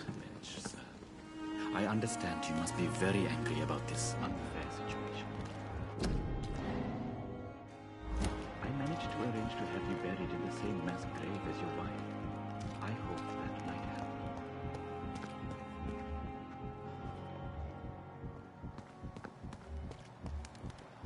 It's locked.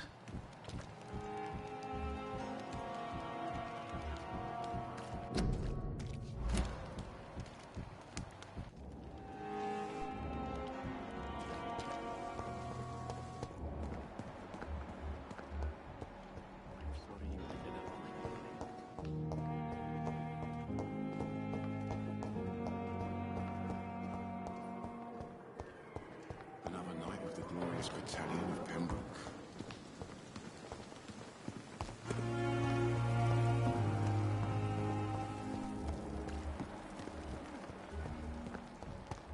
now or Good evening, Milton. Good evening. Tell me why you're extorting money from some of the patients here. If a patient wants a bed, he'll have to pay me a little fee. That's all. Where did you get the idea for such an immoral scam? Funny you should ask. The first time it was from a patient who bribed me to get a bed. It's only then I realized I could make a fortune. Goodbye, Milton.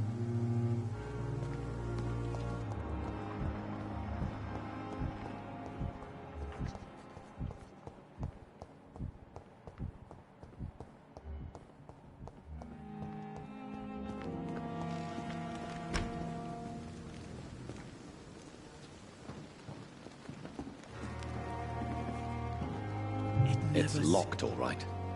Good evening. I'm Dr. Reed. Always a pleasure to meet a colleague, sir. Especially when he was supposedly dead. A colleague? Are you a doctor too? Not anymore, sir.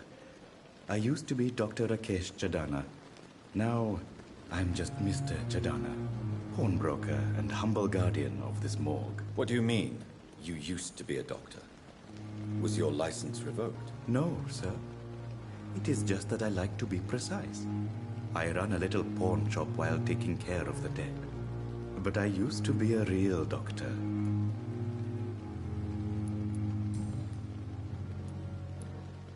Are you afraid or uneasy being surrounded by so many corpses? Why should I? These bodies are empty vessels. Flesh left to decay. Poof. No soul anymore. All gone. An interesting point of view. And quite an exotic one, too. Most people fear, or at least have a respect, for dead flesh. Sir, as a medic during the war, I learned to face my death and the death of others. It's the pain we have to tame, not death itself. How did you get this job? After I left the army, I worked as an undertaker down by the docks. A dangerous place with many an unpleasant business there. Milton Hooks helped me get a job here.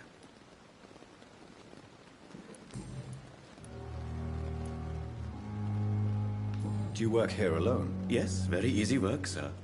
All I have to do is watch a few bodies. The situation was very different when the main morgue was still open.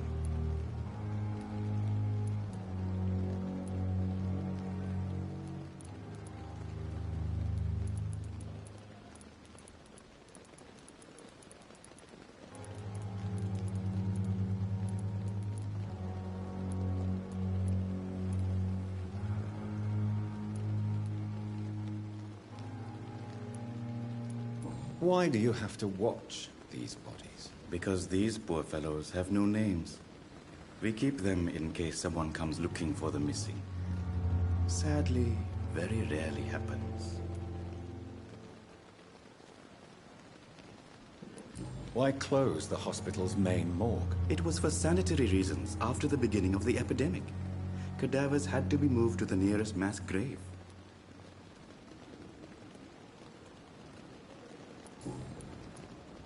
Have we met before? I don't think so, sir. Why? When we first talked, you said you were glad to meet me since I was reported dead. Funny story, sir. Your sister came here a few nights ago. You were missing, and she was looking for your body. She must be very relieved now.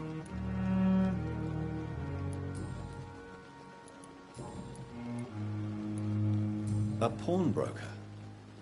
I expect you get all types of people here. Yes, sir. All kind of people. For I sell all kind of goods. Who comes here to trade with you? It's very unhygienic, even unsafe. Diseases can spread. For the customers, for the hospital. I'm very cautious, sir. I've been a doctor, remember? And all my clients are good people. In fact, I think I only know good people. What kind of goods? With the quarantine, it's not always easy to buy things. So I trade, I exchange. Some people sell, some others buy. I like to help.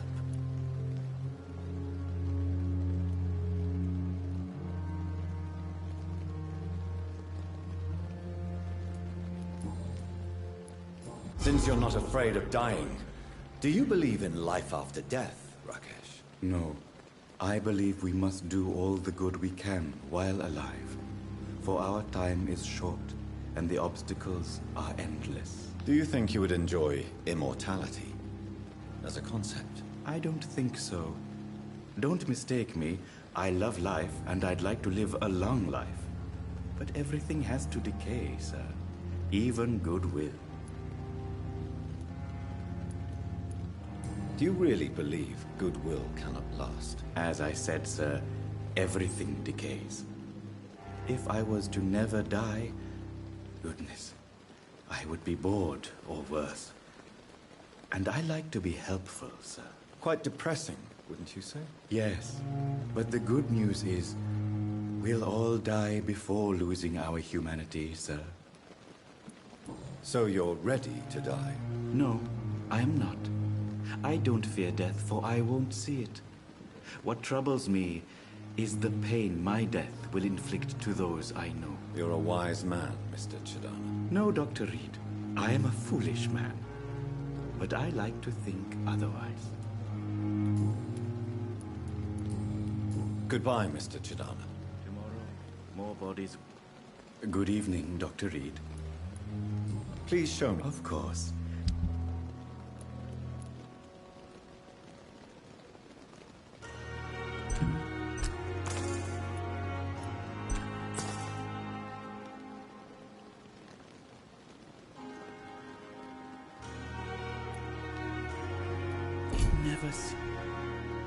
Good evening.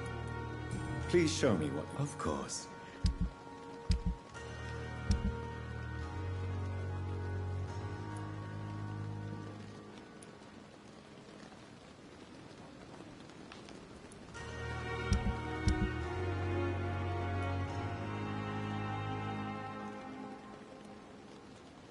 It never ceases to amaze me how...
I'm sorry you ended up on my plain and cold medical bench, sir.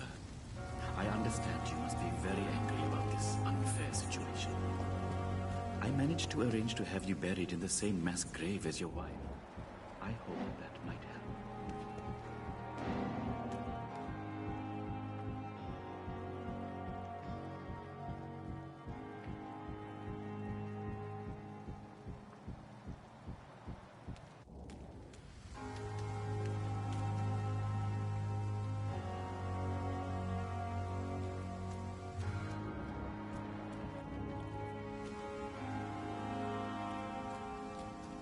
I'm sorry you ended up on my plain and cold medical bench, sir. I understand you must be very angry about this unfair situation. I managed to arrange to have you buried in the same mass grave as your wife. I hope that might help.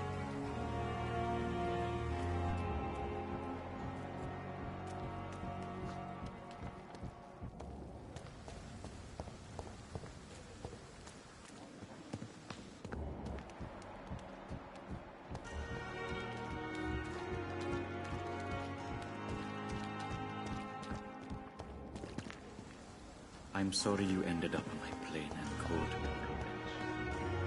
I understand you must be very angry about this unfair situation. I managed to arrange to have you buried in the same mass grave as your wife. I hope that might help.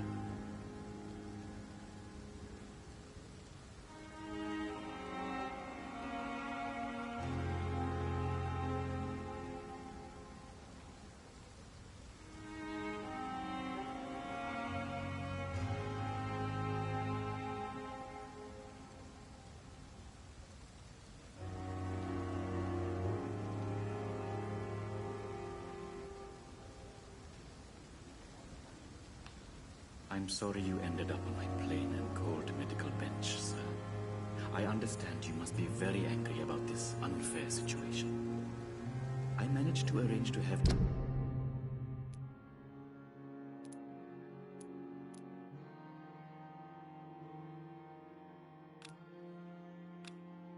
you buried in the same mass grave as your wife. I hope that might help.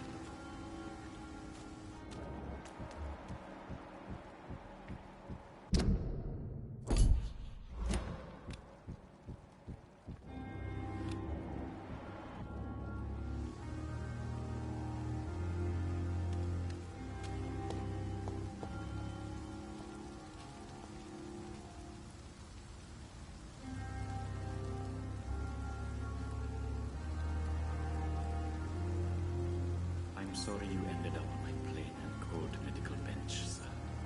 I understand you must be very angry about this unfair situation. I managed to arrange to have you buried in the same mass grave as your wife. I hope that might help.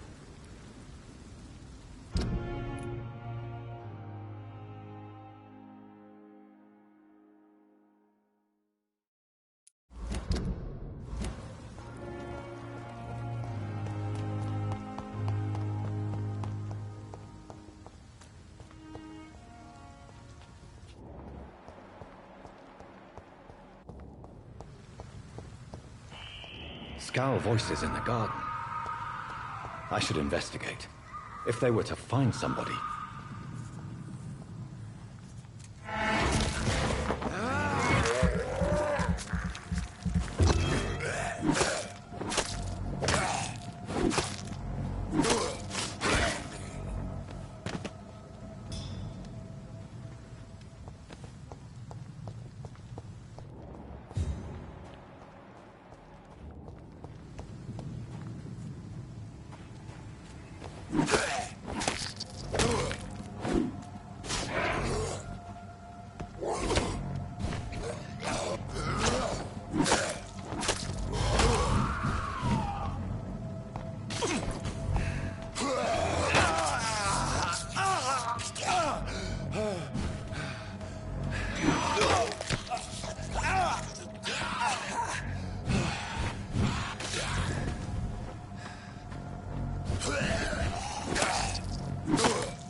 So, Mr. Hooks and Nurse Hawkins are an item.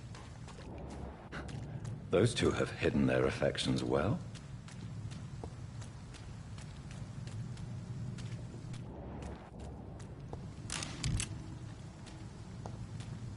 It's locked, all right.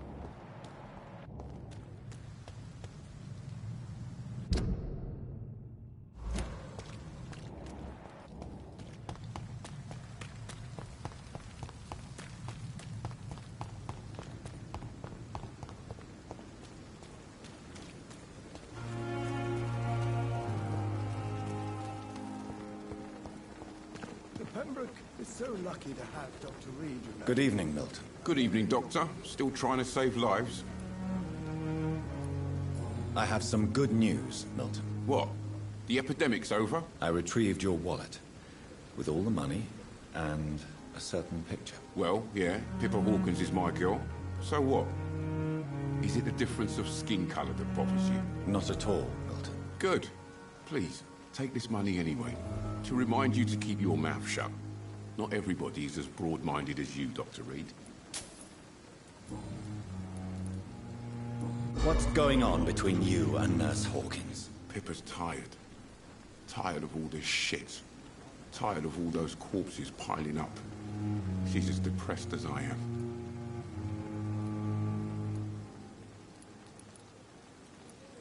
During the war, I witnessed a few couples just like you come together in difficult circumstances. It can be very damaging. Maybe you're right. But we support each other, and that's all that matters.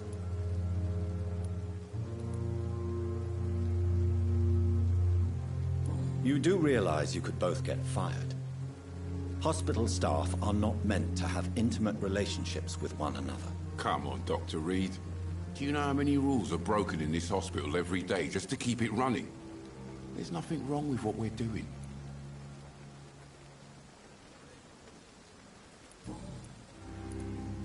Admit it. Nurse Hawkins is more than your lover. She's also your partner in crime. Of course she is. How else could I tell which bed is free? I need to know that. Have you no shame? Don't you see this city is crumbling down? Today, people are ready to pay to get a hospital bed. Tomorrow, we may be fighting for food.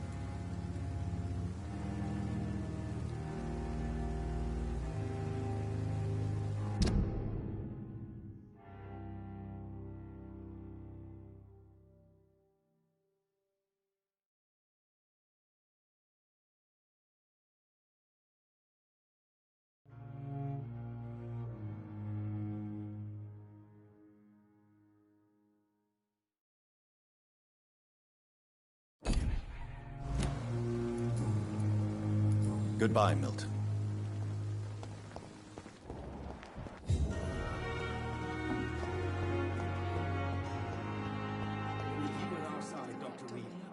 Good evening, Nurse Hawkins. Good evening, Dr. Reed.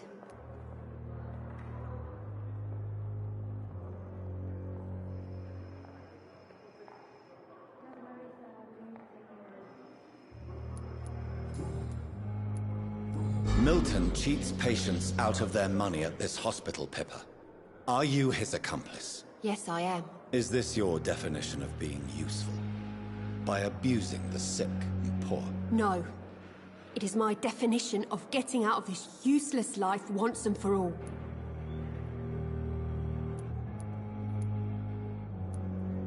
Why do you do it? Why not? Most of the sick who paid for a bed are already dead, or will be soon. Don't you see the futility of all this?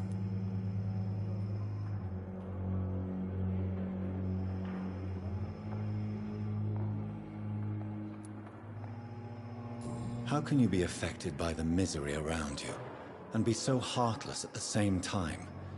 Which is the real you, Nurse Hawkins? I could ask you the same question, Dr. Reed. Are you more real when you lie to a dying patient, or when you grant him useless medication? Whose idea was it? What difference does it make? We did it together, and I'm guilty as charged. Answer my question. It was my idea first, even though Milton would say it was his, to protect me.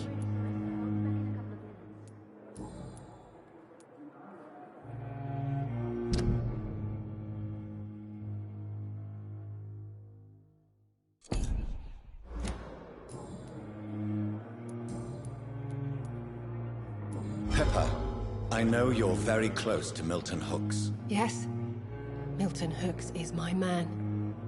If you want to report me for that, just feel free, Doctor. I have no intention of reporting you, Nurse Hawkins, but are you aware of the risks? The rules say I won't be allowed to work as a nurse anymore. But here at the Pembroke, we break rules all the time. Is he worth the risk? Hey, I'm no perfect woman, and Milton is not the finest bloke, but we do our best to get by. That's all any of us can hope for nowadays.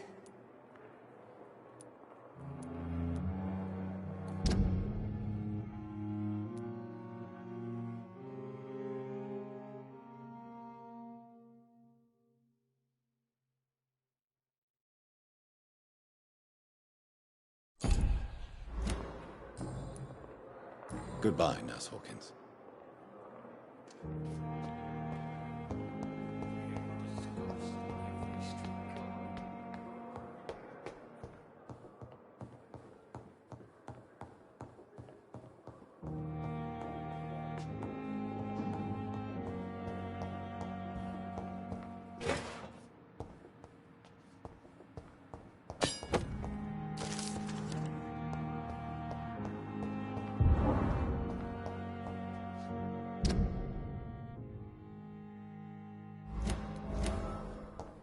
I cannot enter. This must be the place. It's definitely away from prying eyes. Relegated to the shadows. A kingdom of my own. At least I won't be sleeping in a coffin.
The flower's dying. It needs water.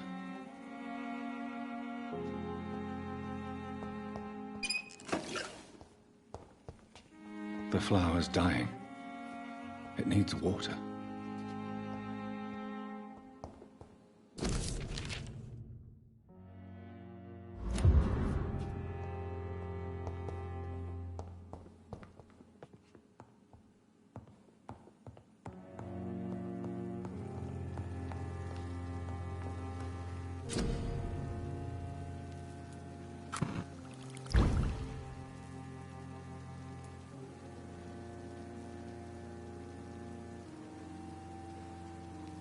William Bishop's blood is much more unstable than human blood and shows extensive mutation.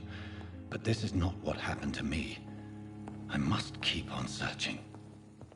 The sun is about to rise. I can feel it. I'll continue tomorrow night. I have so much time now.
If I'm to stay here until my research is complete, I'd better learn to hide my true nature from the mortals. But what about my thirst for blood? The flower's dying. It needs water. I don't want to make wait, Doctor. I've patients to attend. Yes, Nurse Crane? How can I help you? I'm so sorry. I know Dr. Swansea wanted you to rest, but we have somewhat of a crisis. A crisis, you say? Our supply of antiseptics is nearly depleted. I was hoping there was another box up here, but...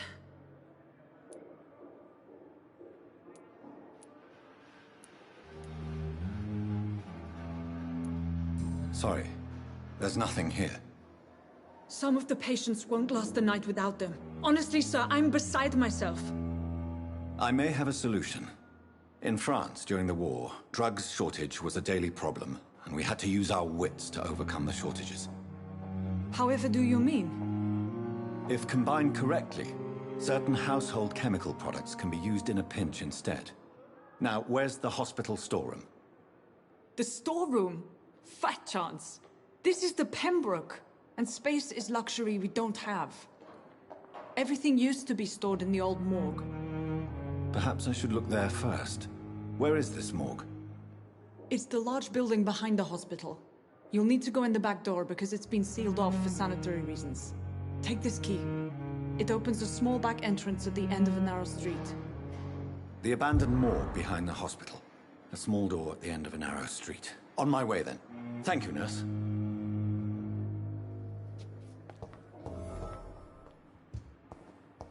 It's locked. It's locked. It's locked.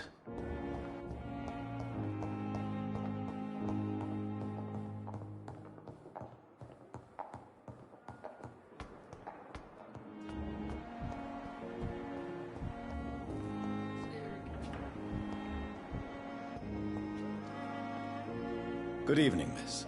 I'm Dr. Reed, the new surgeon at the Pembroke Hospital. And who are you? Your name has no meaning to me, mortal. You're nothing but dust blown by the winds of eternity. I beg your pardon? What are you begging for, mortal? My clemency? Well, tonight maybe I'm inclined to mercy. You'll never forget the night you met Thelma Howcroft. You keep calling me mortal. Why is that? And if I'm mortal, what are you? Well, Dr. Reed, if you must know, I'm a vampire. And why do you believe you're a vampire? I don't need to believe anything. It is what I am. It is what I feel within this hollow shell of flesh. Please, describe to me how you feel. What is it like to be a vampire? I can hear my body crumble from the inside as my flesh cracks and fades. I sense the last pulse of pustulant blood within my drying veins. I need new blood. I see. Have you ever heard of Cotard's syndrome, Miss Howcroft? Never. It's a mental illness discovered by a French neurologist named Jules Cotard. The affected patients are delusional. They believe that they are putrefying, that they are dead, a ghost or a ghoul. Or in your case, a vampire. Delusional, you say? Oh, sad and petty mortal. You can't even begin to understand the concept of immortality. And you think it is I who am delusional. I'm assuming you must be a patient here. Am I right, Miss Howcroft? It's only a cover. To hide from my enemies. I can leave whenever I want. As a woman, a spirit, fog, or bat. Who are these enemies you mentioned? Can you describe them? I cannot say for sure. But I sense their eyes on me from nearby. I feel them watching me every time I visit the garden near the morgue. The staff here are not your enemy. They're here to help you, to care for you. I'm not speaking of the doctors in white. I'm speaking of the men and women who hunt me. For I am a vampire. I see. Don't worry. These people will not find you here. I'll personally make sure they leave you alone. Thank you, mortal. But do not interfere with them, for you are no match for those that hunt me.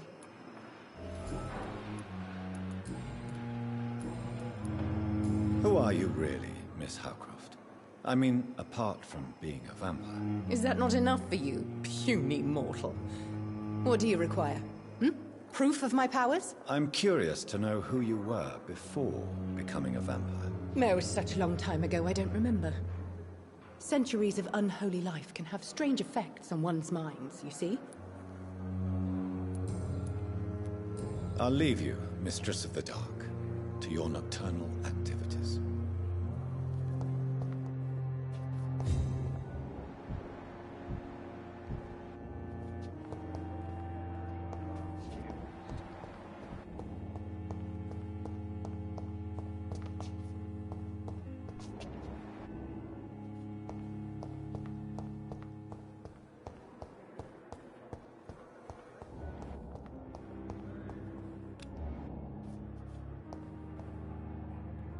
Good evening, sir.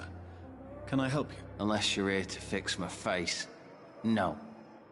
I don't think you can help me. I'm Dr. Reed. I've recently taken the position of head surgeon here. War injuries, am I right? You guessed right, Doctor. German shell took my pretty little mug right off. But they still call me Thomas Elwood. How is your stay with us, Mr. Elwood? Oh, it's bliss. I just escaped death in the trenches to be surrounded again by the moans of the dying. Can I ask you precisely why you're a patient here? It's the pain, sir.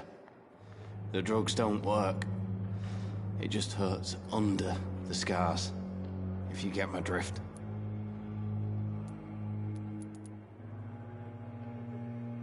Can I do anything for your pain? Nurses gave me a bunch of pills.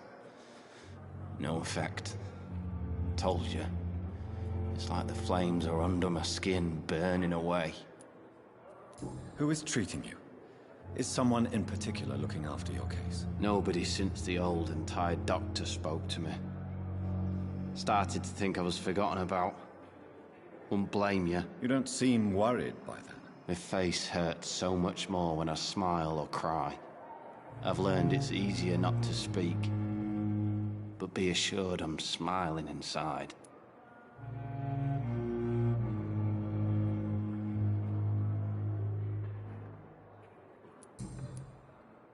Why do you feel responsible for the injury, Thomas? What really happened? I wasn't disfigured by any German shells. It happened during my leave. It was an accident.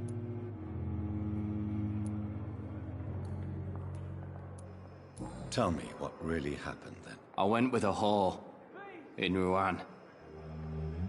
Dead drunk I was. The hotel was a shithole. There was a fire that night. Did you start the fire? Were you trying to avoid going back to the front? That's not uncommon, you know. No. It's just that I was asleep when the flames reached the room. The girl was long gone. Bitch never woke me up. Left me to burn. Why lie about it? Come on. It's one thing to come back disfigured by the Germans. And it's another to get injured in an accident that could have happened to anybody.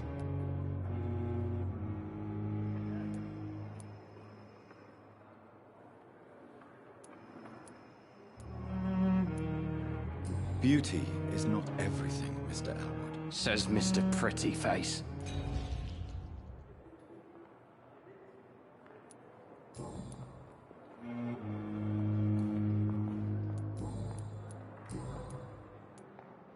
How close are you to Miss Horcroft? Are you aware that she thinks she is a vampire? To wait for her next nibble is the best reason to stay here. Every time she approaches my bed, she treats me like something tasty. A normal person. Aren't you afraid? She may hurt you if the game goes too far. She's quite harmless, I can assure you. Her head's broken inside is all. While I'm busted on the outside. But she's still beautiful. Living proof that there's hope for me.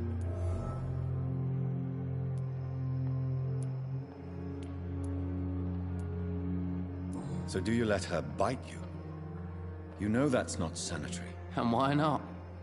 She's only supping a few drops of my blood. And the pain, it's real for once. She could decide to bite less willing patients. Then it's another good reason for me to stay here, Doctor.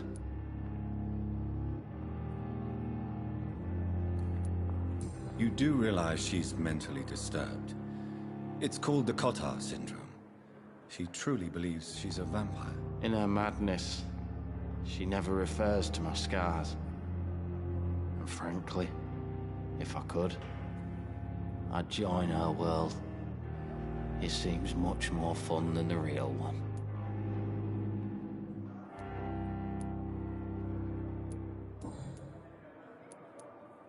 Where were you stationed, sir?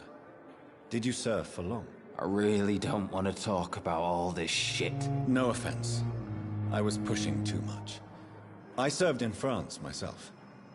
I just wanted to know what happened to you. You were an officer, weren't you? Then I doubt we fought the same war, sir. No offense.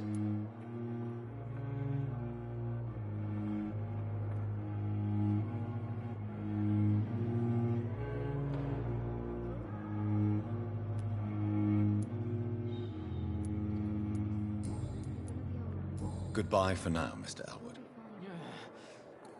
Damn. pain. It's there again.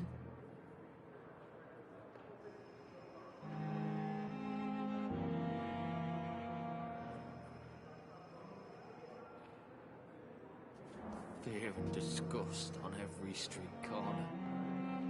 The daily routine.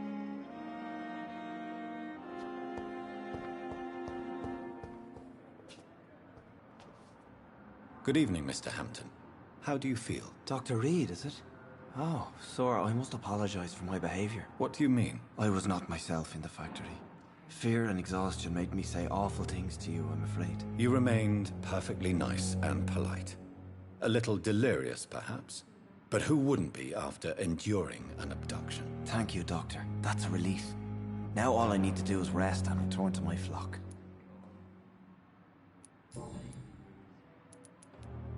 How did you end up in William Bishop's den? I had received alarming news about his recent behavior. I went to his place and he refused to let me go. Why did he abduct you? William was an alcoholic. His addiction suddenly changed to blood. I don't know why. Just like a patient I met here. This Miss Hawcroft. You dared to enter this awful place alone. You're a hero, Mr. Hampton. Or a fool. I'm just a man trying to help his friends, Dr. Reed. William Bishop was a conflicted soul, searching for light.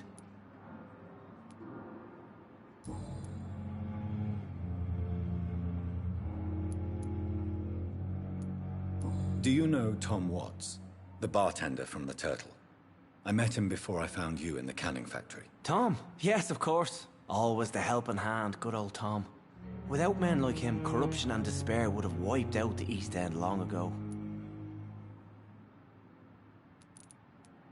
Who should I avoid in this part of town, then? Any particularly evil figures? Not really.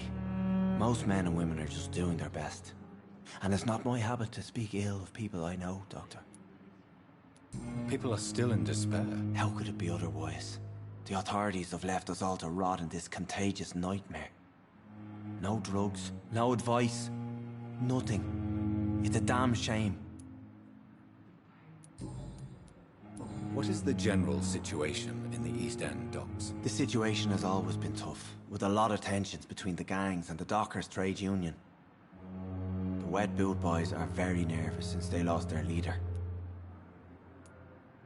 Who leads the gang now? Since Clay Cox went missing, it's his wife Edwina who runs the show, with the assistance of her minion, Dooth Digby.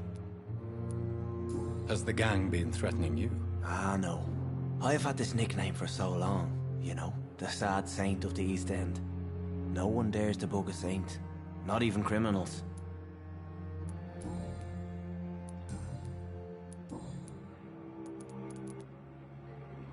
What do you do for a living, Mr. Hampton? I can't help but notice the cross around your neck. I manage a night asylum for the poor and homeless of the docks, and I try to guide the lost and hesitant on the right path to our Lord. Are you a priest, Mr. Hampton? A deacon, maybe? Not at all, Doctor. I'm just a man of faith willing to preach the good word. Why didn't you use your cross against William Bishop? To repel him somehow? That's a very strange question, Doctor. A cross is no magical token, if that's what you were trying to say. Not mine, anyway. How do you feel, Mr. Hampton? Medically speaking, I mean. I feel exhausted. Beyond exhaustion, actually. William drank so much of my blood in his madness. I feel empty. You're in good hands here. Dr. Swansea is well versed in blood transfusion, and I'm sure he'll take the best care of you. Thank you, sir. I believe all I need is rest, and then I can go back to the people who need me. Have you made friends since you arrived? Not really, but I recognize Miss Harriet Jones. I knew her when she lived by the docks. That poor woman had such a miserable life. You never came to see her here at Pembroke? Receiving visits when sick can be an important part of the healing process, you know. We're not just bodies. You're preaching to the converted now, Doctor. To be truly honest, I thought she was dead. She left the docks many months ago. Goodbye, Mr. Hampton. We'll talk again later. Daily routine. It's locked, all right.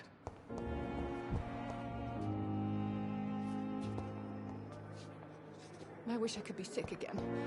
Feel my blood boil with the fever.